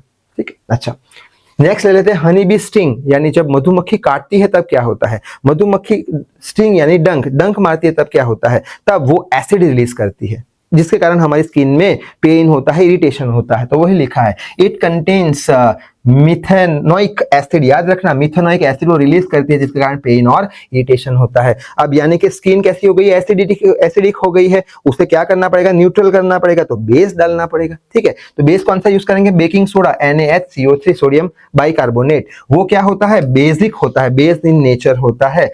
उसको हम क्या करेंगे, शरीर चमड़ी पे जहां पे डंक लगा होगा वहां पे रब करेंगे जिसके कारण क्या होगा, न्यूट्रलाइज हो जाएगा। ये एसिड वाला डंक था, उसके ऊपर हमने ये बेकिंग सोडा डाला, वो बेस वाला है, न्यूट्रलाइज हो गया जिसके कारण हमें थोड़ा रिलीफ मिलेगा पेन में से। ठीक है, सो आई होप ये बात भी समझ में आ गई होगी। अब हम चल रहे हैं आखिरी पड़ाव पे ये वीडियो की, कौन सा था, एसिड हो गया, बेस हो गया। ठीक है, अब एसिड क्या है, स्ट्रॉन्ग एसिड, वीक एसिड पढ़ लिया, एसिड के केमिकल रिएक्शन पढ़ लिए। ठीक है, मेटल के साथ, नॉन मेटल के साथ, कार्बोनेट के साथ, बाइकार्बोनेट के साथ, मेटालिक कार्बोनेट, मेटालिक बाइकार्बोनेट, ऐसे ही बेस का भी हमने देख लिया। ठीक है, सारे टेस्ट देख ली, सोडा लाइम टेस्ट देख ली, इंपॉर्टेंट प्रॉपर्टी देख ली कि एसिड या फिर बेस इलेक्ट्रिसिटी को कंडक्ट कर सकते हैं, सारी बातें देख ली, इंपॉर्टेंस देख लिया, पीएच का इंडिकेटर्स देख लिए। अब आखिर में हम सॉल्ट की बात कर लेते हैं।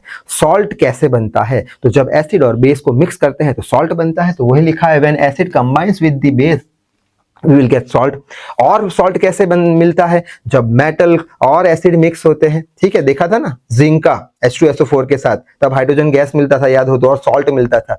सारे जो केमिकल रिएक्शंस है किसके, एसिड के या फिर बेस के, सब में सॉल्ट मिलता है। ठीक है, तो यहाँ पे फिलहाल हम याद रखेंगे जब एसिड बेस के साथ कंबाइन होता है तब सॉल्ट मिलता है हमें। ठीक है, अब सॉल्ट, इतने सॉल्ट हमें याद रखने हैं। सॉल्ट में पहला होता है ऑल क्लोराइड्स, क्लोराइड्स यानी Cl वाला, NaCl, potassium chloride, aluminium chloride, barium chloride.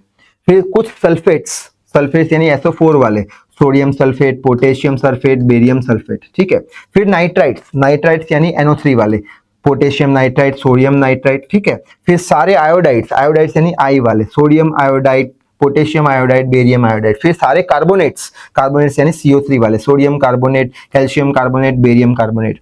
फिर बाइकार्बोनेट्स, बाइकार्बोनेट्स यानी HCO3 वाले, सोडियम बाइकार्बोनेट, कैल्शियम बाइकार्बोनेट। ठीक है, अच्छा अब ये सारे सॉल्ट है। अब ये सॉल्ट के तीन टाइप आते हैं, एसिडिक सॉल्ट, बेसिक सॉल्ट और न्यूट्रल सॉल्ट। तीनों सॉल्ट हम एक एक करके पढ़ लेते हैं। तो सबसे पहले पढ़ते हैं एसिडिक सॉल्ट यानी क्या। एसिडिक सॉल्ट यानी ऐसे सॉल्ट जो नेचर में कैसे हो, एसिडिक हो। नेचर में एसिडिक हो यानी उसका पीएच वैल्यू 7 से कम होगा। ठीक है, नेचर में कैसे है, एसिडिक है तो उसका पीएच वैल्यू 7 से कम होगा। अब कौन से एसिडिक सॉल्ट है, तो याद रखना है हमें, एमसीक्यू में आ सकता है NH4Cl, अमोनियम क्लोराइड, और NH4 ट्वाइस SO4। ठीक है, एमोनियम सल्फेट, ये दोनों हमें याद रखना है। वो कौन से है, एसिडिक सॉल्ट है। एसिडिक सॉल्ट कैसे बनेंगे, एसिड और बेस को मिक्स करेंगे। ठीक है, तो यहाँ पे लिखा है strong acid plus weak base, acidic salt. Salt कैसे बनते हैं, एसिड और बेस को मिक्स करने पर। एसिडिक सॉल्ट सिर्फ और सिर्फ सॉल्ट का हमने देखा था ना, जब एसिड और बेस कंबाइन होते हैं, लेकिन मुझे तो एसिडिक सॉल्ट चाहिए, एसिडिक सॉल्ट चाहिए, तो हम क्या बोल देंगे, स्ट्रॉन्ग एसिड और weak base. My mistake, weak base. Acidic यानी एसिडिटी ज्यादा है तो स्ट्रॉन्ग एसिड लेना है और उसके सामने वीक बेस लेना है, तो हमें क्या मिलेगा, एसिडिक सॉल्ट मिलेगा। आई होप बात समझ में आ गई होगी। एसिडिक सॉल्ट के लिए स्ट्रॉन्ग एसिड, वीक बेस, तो एसिडिक सॉल्ट। ठीक है, एग्जांपल की हेल्प से समझ लेते हैं कि हाउ स्ट्रॉन्ग एसिडिक सॉल्ट चाहिए of NH4Cl ammonium chloride can be manufactured. अगर मुझे ये सॉल्ट बनाना है जो कि क्या है, स्ट्रॉन्ग एसिडिक सॉल्ट है, तो कैसे मैं मैन्युफैक्चर करूंगा, तो उसके लिए एक बात याद रखना कि NH4Cl जो भी केमिकल कंपाउंड होते हैं, केमिकल कंपाउंड ही सॉल्ट होते हैं, जो भी केमिकल कंपाउंड होते हैं उसका फर्स्ट पार्ट बेस होता है और सेकंड पार्ट एसिड होता है। खत्म, इतना याद रखना है, first part base, second part acid. हमें क्या बनाना है, हमें बनाना है एसिडिक सॉल्ट, हमें बनाना है एसिडिक सॉल्ट यानी स्ट्रॉन्ग एसिड लेना पड़ेगा। एसिड कैसे ले, ये दोनों में से कौन सा एसिड है, ये एसिड है, इसमें से कौन सा एसिड बन जाएगा, HCl, ये स्ट्रॉन्ग एसिड है, पढ़ा था हमने। और इसमें से वीक बेस लेना है, बेस में क्या होता है, कौन सा NH4 वाला बेस है, सो NH4OH, OH यानी क्या, OH माइनस आयन देता है, वो बेस है, यानी NH4OH ये हो गया हमारा वीक बेस और HCl स्ट्रॉन्ग एसिड, तो हमें क्या मिलेगा, एसिडिक सॉल्ट मिलेगा। आई होप बात समझ में आ रही है, एसिडिक सॉल्ट में स्ट्रॉन्ग एसिड वीक बेस, ठीक है। दूसरा टाइप आता है इसका बेसिक सॉल्ट। बेसिक सॉल्ट कैसे होते हैं, बेसिक इन नेचर होते हैं। बेसिक इन नेचर यानी क्या, उसका पीएच वैल्यू 7 से ज्यादा होता है, पीएच वैल्यू 7 से ज्यादा होता है, ठीक है। एग्जांपल के तौर पे हमें ये तीन याद रखना पड़ेगा, Na2CO3, NaHCO3, sodium bicarbonate, sodium carbonate, calcium carbonate, ठीक है। अच्छा, अब बेसिक सॉल्ट बनाना है तो हम कैसे बनाएंगे, बेसिक सॉल्ट है, बेस है, यानी कि स्ट्रॉन्ग बेस लेना पड़ेगा, हमें स्ट्रॉन्ग बेस लेना पड़ेगा और वीक एसिड लेना पड़ेगा, जिससे हमें बेसिक सॉल्ट मिल जाएगा। आई होप बात समझ में आ गई होगी, ठीक है। अब यही चीज एक एग्जांपल से समझ लेते हैं, हाउ स्ट्रॉन्ग बेसिक सॉल्ट बनाना है, कौन सा, सोडियम कार्बोनेट Na2CO3, उसके लिए मैन्युफैक्चरिंग के लिए कौन सी चीज चाहिएगी, तो Na2CO3 हमेशा सॉल्ट या फिर केमिकल कंपाउंड दो टुकड़ों में बटा होता है, जिसमें पहला कंपोनेंट होता है बेस, दूसरा कंपोनेंट होता है एसिड, ठीक है। हमें क्या चाहिए, बेसिक सॉल्ट चाहिए, यानी वीक एसिड चाहिए। एसिड हम इससे बनाएंगे CO3 से, CO3 का वीक एसिड कौन सा होता है, HCO3, वीक एसिड हो गया। और इसका स्ट्रॉन्ग बेस लेना है, स्ट्रॉन्ग बेस यानी OH वाला स्ट्रॉन्ग लेना है, तो NaOH, सोडियम हाइड्रोक्साइड हमारा स्ट्रॉन्ग बेस, तो strong base weak acid mix होके बेसिक सॉल्ट बन जाएगा। आई होप बात समझ में आ गई होगी। और आखिरी लेते हैं, आखिरी हमारा न्यूट्रल सॉल्ट। न्यूट्रल सॉल्ट यानी क्या, जो न्यूट्रल हो नेचर में न्यूट्रल हो, यानी जिसका पीएच वैल्यू 7 के बराबर हो। कैसे बनाएंगे, तो हम स्ट्रॉन्ग बेस स्ट्रॉन्ग एसिड लेते हैं या फिर वीक बेस वीक एसिड लेते हैं, तो हमें न्यूट्रल सॉल्ट मिल जाएगा, ठीक है। दोनों ही स्ट्रॉन्ग ले लो, न्यूट्रल सॉल्ट मिल जाएगा।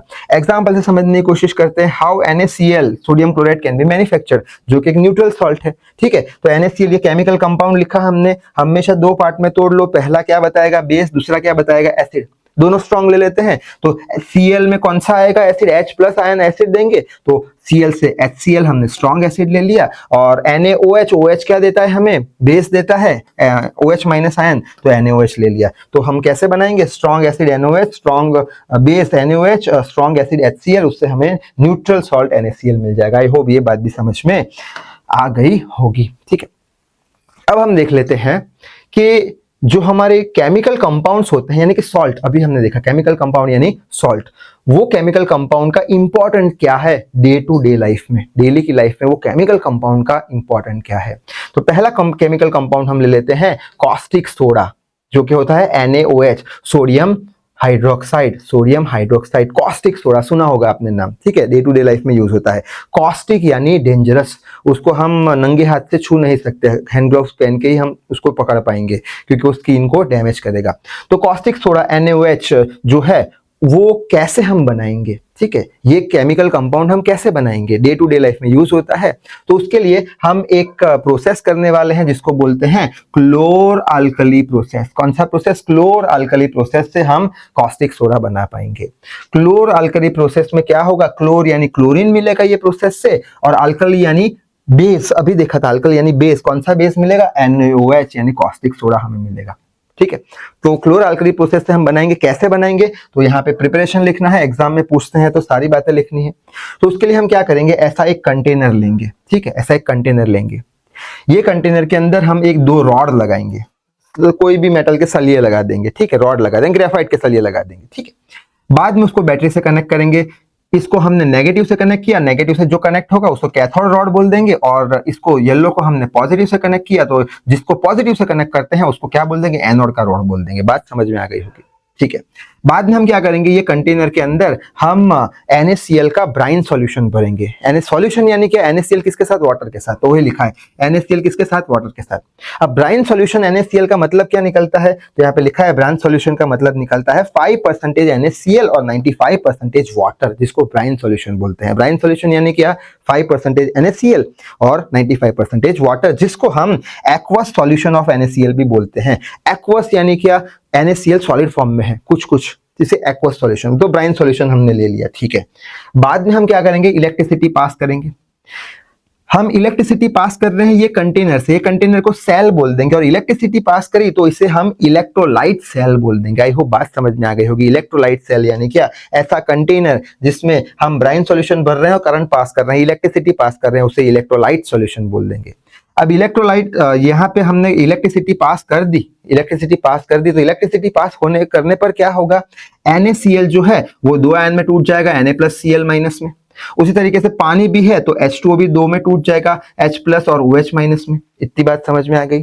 अब यहाँ पे ये जो Cl माइनस है, ये जो Cl माइनस है वो कहाँ पे जाएगा, पॉजिटिव टर्मिनल यानी एनोड के पास जाएगा। कहाँ पे जाएगा, एनोड के पास जाएगा, और हमें एनोड के पास से क्लोरीन गैस मिलेगा। उसी तरीके से क्लोरीन तो मिल गया, अब बचा क्या, हाइड्रोजन। हाइड्रोजन कैसा है, H+ है, प्लस है तो ये नेगेटिव टर्मिनल यहाँ पे जाएगा, H+ यानी कैथोड पे जाएगा, और कैथोड के पास यहाँ पे कुछ केमिकल रिएक्शन होगा और यहाँ से हमें H2 गैस मिल जाएगा।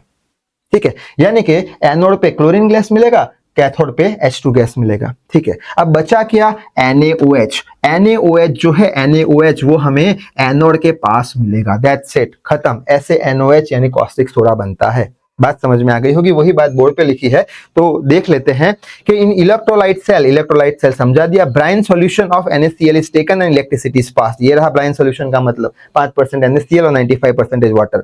फिर क्या होगा, so that we will get Cl2 gas at anode. देख लिया, एनोड पे Cl2 गैस मिलेगा यहाँ पे, and H2 gas at cathode, cathode पे H2 गैस मिलेगा, और NaOH कहाँ पे मिलेगा, नियर टू कैथोड, यहाँ पे कैथोड के पास NaOH मिल जाएगा। ठीक है, अच्छा, उसका केमिकल प्रोसेस का फॉर्मूला भी याद रख सकते हैं हम, NaCl + H2O। ब्राइन सॉल्यूशन में इलेक्ट्रिसिटी पास किया तो हमें क्या मिला, क्लोरीन गैस मिला। कहाँ पे क्लोरीन गैस मिला हमें, कैथोड, एनोड के पास। फिर क्या मिला, हाइड्रोजन गैस। कहाँ मिला हमें, कैथोड के पास। क्यों मिला, समझ में आ गया। और साथ में ये जो हमारा माइनस यानी कैथोड के पास हमें क्या मिला, NaOH कॉस्टिक सोडा हमें मिल गया। अब कॉस्टिक सोडा जो हमें मिला उसका यूज क्या है, तो उसका यूज जो है साबुन और डिग्रीजिंग एजेंट में यूज होता है। डिग्रीजिंग यानी क्या, ग्रीसिंग करते हैं मेटल को, जंग लगने से बचाने के लिए NaOH का यूज होता है। बाद में हमें Cl2 मिला। Cl2 का यूज कहाँ पे होता है, स्विमिंग पूल में होता है, वाटर ट्रीटमेंट प्लांट में होता है। वो जर्म्स को मार देता है, बैक्टीरिया को मार देता है, इसलिए उसका यूज स्विमिंग पूल और वाटर ट्रीटमेंट प्लांट में होता है।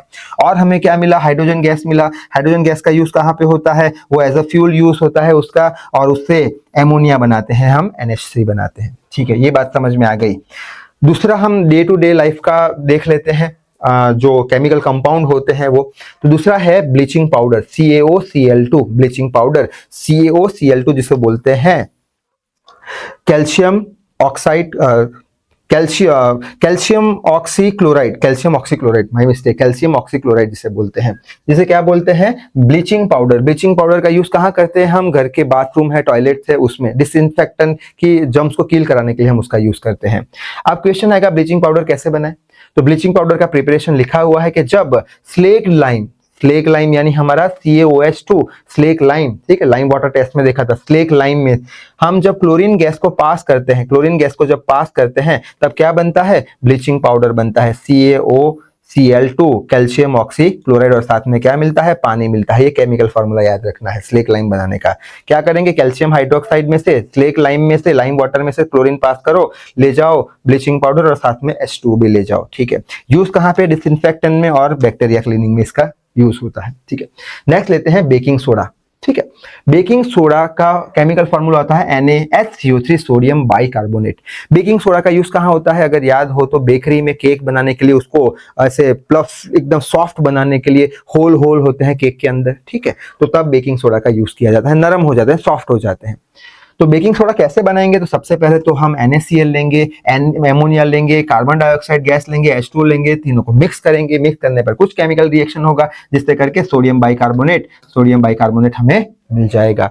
और साथ ही साथ और क्या मिलेगा, एमोनियम क्लोराइड NH4Cl भी हमें मिल जाएगा। ठीक है, तो ये हो गया बेकिंग सोडा का प्रिपरेशन। अब इसका यूज कहाँ पे होता है, बेकिंग सोडा का यूज तो इन बेकरीज में क्या करते हैं, केक को सॉफ्ट बनाने के लिए, बिस्किट को सॉफ्ट बनाने के लिए अंदर से होल होने चाहिए, तब बेकिंग सोडा डाला जाता है। ठीक है, जैसे कि केक का घोल है हमारे पास, केक का बैटर है हमारे पास, उसके अंदर अगर हमने बेकिंग सोडा डाला NaHCO3, और डालने के बाद क्या करेंगे, ओवन में डालेंगे यानी ट्राइंगल यानी हीट करेंगे तो हमें क्या मिलेगा, CO2 गैस मिलेगा। यानी केक के अंदर CO2 गैस आ गया है, वो CO2 गैस अंदर तो रहेगा नहीं, बाहर निकलने की ट्राई करेगा, होल बना के बाहर निकलेगा, यानी वो सॉफ्ट हो जाएगा केक, ठीक है। तो वही बात लिखी है, CO2 gas comes out from the food stuff by making holes so that food stuff become soft, ठीक है। और कहाँ पे यूज होता है इसका, अब ये जो बेकिंग सोडा है वो कैसे होता है, NaHCO3 बेसिक इन नेचर होते हैं, बेसिक इन नेचर होते हैं तो एज एंटासिड इसका यूज किया जाता है एसिडिटी कम करने के लिए। और कहाँ पे इसका यूज होता है बेकिंग सोडा का यूज होता है फायर एक्सटिंग्विशर में। फायर एक्सटिंग्विशर एक ऐसे हम पुल करते हैं तो क्या होता है, व्हाइट पाउडर जैसा निकलता है, कार्बन मोनोऑक्साइड निकलता है, आग बंद हो जाती है। तो फायर एक्सटिंग्विशर में क्या होता है, बेकिंग सोडा और HCl होता है, ठीक है। जब हम पूल ऐसे करते हैं तो दोनों मिक्स हो जाते हैं तो कार्बन डाइऑक्साइड गैस निकलता है, जो आग पे डालने पर उसको ऑक्सीजन मिलना बंद हो जाता है और जो हमारी आग है वो बुझ जाती है, ठीक है। अच्छा, अब नेक्स्ट हमारा केमिकल कंपाउंड जो डे टू डे लाइफ में यूज होता है वो वॉशिंग सोडा है, Na2CO3 इंटू 10H2O, यानी पानी के 10 एटम, ठीक है। इसको हम हाइड्रेटेड सोडा भी बोलते हैं। हाइड्रेटेड यानी क्या, Na2CO3, ठीक है, सोडियम कार्बोनेट, उसके साथ पानी 10 एटम है, पानी के 10 एटम है, यानी हाइड्रेटेड है, तो इसे हाइड्रेटेड सोडा भी बोलते हैं। कैसे बनाएंगे, तो हम ले लेंगे NaHCO3, ठीक है, सोडियम बाइकार्बोनेट लिया, उसको गर्म किया, उसको गर्म करने पर क्या मिलेगा, Na2CO3 यानी सोडियम कार्बोनेट मिला, और साथ में CO2 गैस मिला, H2, ये सब कोई काम के नहीं है, ये मिला। अब ये जो Na2CO3 जो है, सोडियम कार्बोनेट, ये हवा में खुले होते हैं, तो हवा के अंदर क्या होता है, मॉइस्चर होता है, तो मॉइस्चर के साथ रिएक्ट करते हैं, यानी मॉइस्चर यानी पानी, हवा में मॉइस्चर मॉलिक्यूल्स होते हैं ना, तो पानी ले लेते हैं, यानी Na2CO3 के साथ 10 एटम पानी के जुड़ जाते हैं और क्या बन जाता है, हाइड्रेटेड सोडा बन जाता है, जिसे वॉशिंग सोडा बोलते हैं। आई होप बात समझ में आ गई होगी, ठीक है। अच्छा, अब इसके यूज क्या है, ये जो पानी हार्ड पानी होता है उसको सॉफ्ट बना देता है, जैसे कि समंदर का पानी हार्ड पानी होता है जिससे हम कपड़े नहीं धो सकते, क्यों, हार्ड पानी है, वो कपड़े के जो फैब्रिक्स है उसमें जा नहीं पाएगा, उसके अंदर अगर हम वॉशिंग सोडा डालेंगे तो उसका सरफेस टेंशन कम होगा, वो सॉफ्ट बनेगा, तो फैब्रिक के अंदर जाएगा, तो जो गंदगी है वो निकालेगा। तो किसके लिए काम आता है, इन वाटर सॉफ्टनिंग, हार्ड पानी को सॉफ्ट बनाने में इसका काम आता है। अब आखिरी हम देख लेते हैं केमिकल कंपाउंड जो डे टू डे लाइफ में यूज होता है, पीओपी तो सबने सुना होगा, जिसका फुल फॉर्म है प्लास्टर ऑफ पेरिस, जिसका केमिकल फॉर्मूला होता है CaSO4 इंटू 1/2 H2O। CaSO4 यानी क्या, कैल्शियम सल्फेट, 1/2 यानी आधा यानी हेमी, और H2O क्या बोलता है, पानी है, यानी hydrate, hemi hydrate, calcium sulphate आधा यानी हेमी हाइड्रेट, H2 यानी हाइड्रेट, ठीक है। अब इसको बनाना कैसे है, तो प्रिपरेशन यहाँ पे हमें याद रखना पड़ेगा, हम क्या लेंगे, जिप्सम लेंगे, जिप्सम का केमिकल फॉर्मूला याद रखना पड़ेगा, CaSO4 + 2H2O, 2H2O किसके साथ, कैल्शियम सल्फेट के साथ, 2H2O है तो उसे जिप्सम बोल देंगे। उसको क्या करेंगे, हम हीट करेंगे, हीट करने पर हमें क्या मिलेगा, हीट करने पर हमें कैल्शियम सल्फेट हेमी हाइड्रेट यानी POP मिल जाएगा, साथ में पानी 1/2 H2O भी मिलेगा, ठीक है। अच्छा, इसका यूज कहाँ पे किया जाता है, तो जो कंस्ट्रक्शन इंडस्ट्रीज है वहां पे यूज किया जाता है, छतों पे हम POP करवाते हैं, स्टैचू बनाने में भी इसका यूज किया जाता है, ठीक है, जो गणपति जी की मूर्ति होती है उसमें भी इसका यूज किया जाता है, और जब हड्डी टूट जाती है, हमारी फ्रैक्चर हो जाता है, तब प्लास्टर बनाने के लिए भी काम किया जाता है POP का, ठीक है। एक्चुअल में क्या होता है, जो POP होता है पाउडर फॉर्म में होता है, उसको पानी के साथ मिक्स कर देते हैं, ठीक है, पानी के साथ मिक्स कर देते हैं, बाद में सूख के वो कड़क हो जाता है और वो जिप्सम बन जाता है। आई हो बात समझ में आ गई होगी, ठीक है। अब यहाँ पे ये हम चीज देख रहे हैं, 1/2 H2O आ गया, ठीक है, 2H2O आ गया, ठीक है, फिर यहाँ पे 10H2O आ गया, ये है क्या चीज वो समझ लेते हैं आखिरी टॉपिक में। तो नया टॉपिक है हमारा water of crystallization. Water of crystallization यानी क्या, हमारे पास एक केमिकल कंपाउंड है, एक सॉल्ट है Na2CO3, ठीक है, उसके आसपास फिक्स्ड अमाउंट जो होगा वाटर के मॉलिक्यूल होंगे, fixed amount of water molecule होंगे, ठीक है, तो उसे हम क्या बोल देंगे, वाटर ऑफ क्रिस्टलाइजेशन। यानी ये क्रिस्टल के आजू बाजू फिक्स्ड अमाउंट ऑफ वाटर है, ये सॉल्ट के आजू बाजू फिक्स्ड अमाउंट ऑफ वाटर के मॉलिक्यूल्स है, तो ये क्या है हमारा, ये कंपाउंड क्या है, वाटर ऑफ क्रिस्टलाइजेशन है, ठीक है। जैसे कि हमने देखा था Na2CO3 10H2O, किसमें देखा था, वॉशिंग सोडा में देखा था, जिसे हाइड्रेटेड सोडा बोलते थे, क्यों, 10H2O है उसके आसपास, ठीक है। तो वाटर ऑफ क्रिस्टलाइजेशन यानी क्या कि कोई पर्टिकुलर सॉल्ट के आसपास फिक्स्ड अमाउंट ऑफ H2O, जिसको वाटर ऑफ क्रिस्टलाइजेशन बोलते हैं, तो वही लिखा है number of fixed amount of molecule water of molecule present around the chemical compound. ये केमिकल कंपाउंड के around fixed amount of water molecule होंगे। ठीक है, यहाँ पे कितने वाटर मॉलिक्यूल है 1 2 3 4 5 6 7 8 9 10, तो 10H2O, Na2CO3, 10H2O खत्म। बात समझ में आ गया होगा। अब ये जो हमारा केमिकल कंपाउंड है ये कैसा है, ये क्या है, हमारा सोडा है, वॉशिंग सोडा है।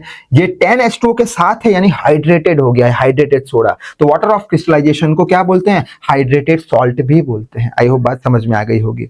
अब ये जो हाइड्रेटेड सॉल्ट है या फिर केमिकल ऑफ क्रिस्टलाइजेशन है, सॉरी वाटर ऑफ क्रिस्टलाइजेशन है, वो कलर के लिए रिस्पॉन्सिबल है। तो वही लिखा है water of crystallization is responsible for colour. कोई भी कंपाउंड का कलर किसकी वजह से होता है, वाटर ऑफ क्रिस्टलाइजेशन की वजह से होता है। एज फॉर एग्जांपल अगर हमारे पास CuSO4 5H2O है, यानी ये कॉपर सल्फेट का हमारे पास केमिकल कंपाउंड है, उसके आजू बाजू 5H2O है, तब यानी वाटर ऑफ क्रिस्टलाइजेशन है, वाटर है मॉलिक्यूल आजू बाजू, तब वो ब्लू कलर का होगा। कौन से कलर का होगा, ब्लू कलर का होगा। ठीक है, जब इसको हम हीट करेंगे तब ये 5H2O क्या होगा, when it is heated then 5H2O will go in atmosphere, vaporise हो जाएंगे। यानी अब हमारे पास क्या आएगा, कॉपर सल्फेट CuSO4, और ये क्या होगा, ये होगा व्हाइट कलर का। ठीक है, यानी पहले वाटर ऑफ क्रिस्टलाइजेशन था, यानी ये सॉल्ट के आजू बाजू 5H2O के एटम थे, तब क्या था, इसका कुछ कलर था। तो वही लिखा है यहाँ पे water of crystallization is responsible for colour, यानी कुछ कलर था ब्लू, जैसे ही उसको गर्म किया ये 5H2O वेपोराइज हो गए, बचा क्या CuSO4, वाटर ऑफ क्रिस्टलाइजेशन चला गया तो कलर भी चला गया, व्हाइट कलर हो गया। आई होप बात समझ में आ रही है। दूसरा एग्जांपल लेके समझते हैं, जैसे कि FeSO4 7H2O, यानी कि आयरन सल्फेट के पास 7 H2O के मॉलिक्यूल्स है, यानी वाटर ऑफ क्रिस्टलाइजेशन है, तब उसका कलर कैसा होगा, ग्रीन कलर होगा। ठीक है, जैसे ही उसको हीट किया तो 7H2O क्या हो गए, वेपोराइज हो गए, एटमॉस्फेयर में चले गए, यानी कि अब हमारे पास सिर्फ और सिर्फ आयरन सल्फेट है, वाटर ऑफ क्रिस्टलाइजेशन चला गया, 7H2O चले गए, तब क्या होगा, वो कलरलेस हो जाएगा। इसलिए हमने बोला कि वाटर ऑफ क्रिस्टलाइजेशन अगर है तो वो क्या देगा, कलर देगा, इसका ग्रीन कलर, इसका ब्लू कलर। जैसे हीट करके निकल गया ये व्हाइट कलर हो जाएगा, हीट करके 7H2O निकल गया, ये कलरलेस हो जाएगा। ठीक है, और एक इंपॉर्टेंट बात याद रखना कि सारे के सारे जो हमारे केमिकल कंपाउंड है, सारे के सारे जो हमारे सॉल्ट है, उसके जो कलर है वो वाटर ऑफ क्रिस्टलाइजेशन पे डिपेंड नहीं करते। कुछ ही सॉल्ट ऐसे हैं जिनके कलर वाटर ऑफ क्रिस्टलाइजेशन की वजह से होते हैं। तो यहाँ पे हमारा पूरा वीडियो होता है समाप्त। आई होप कॉन्सेप्ट जो है वो क्रिस्टल क्लियर हो चुके होंगे। तो इस वीडियो में बस इतना ही। Till then read hard work hard. Thank you very much.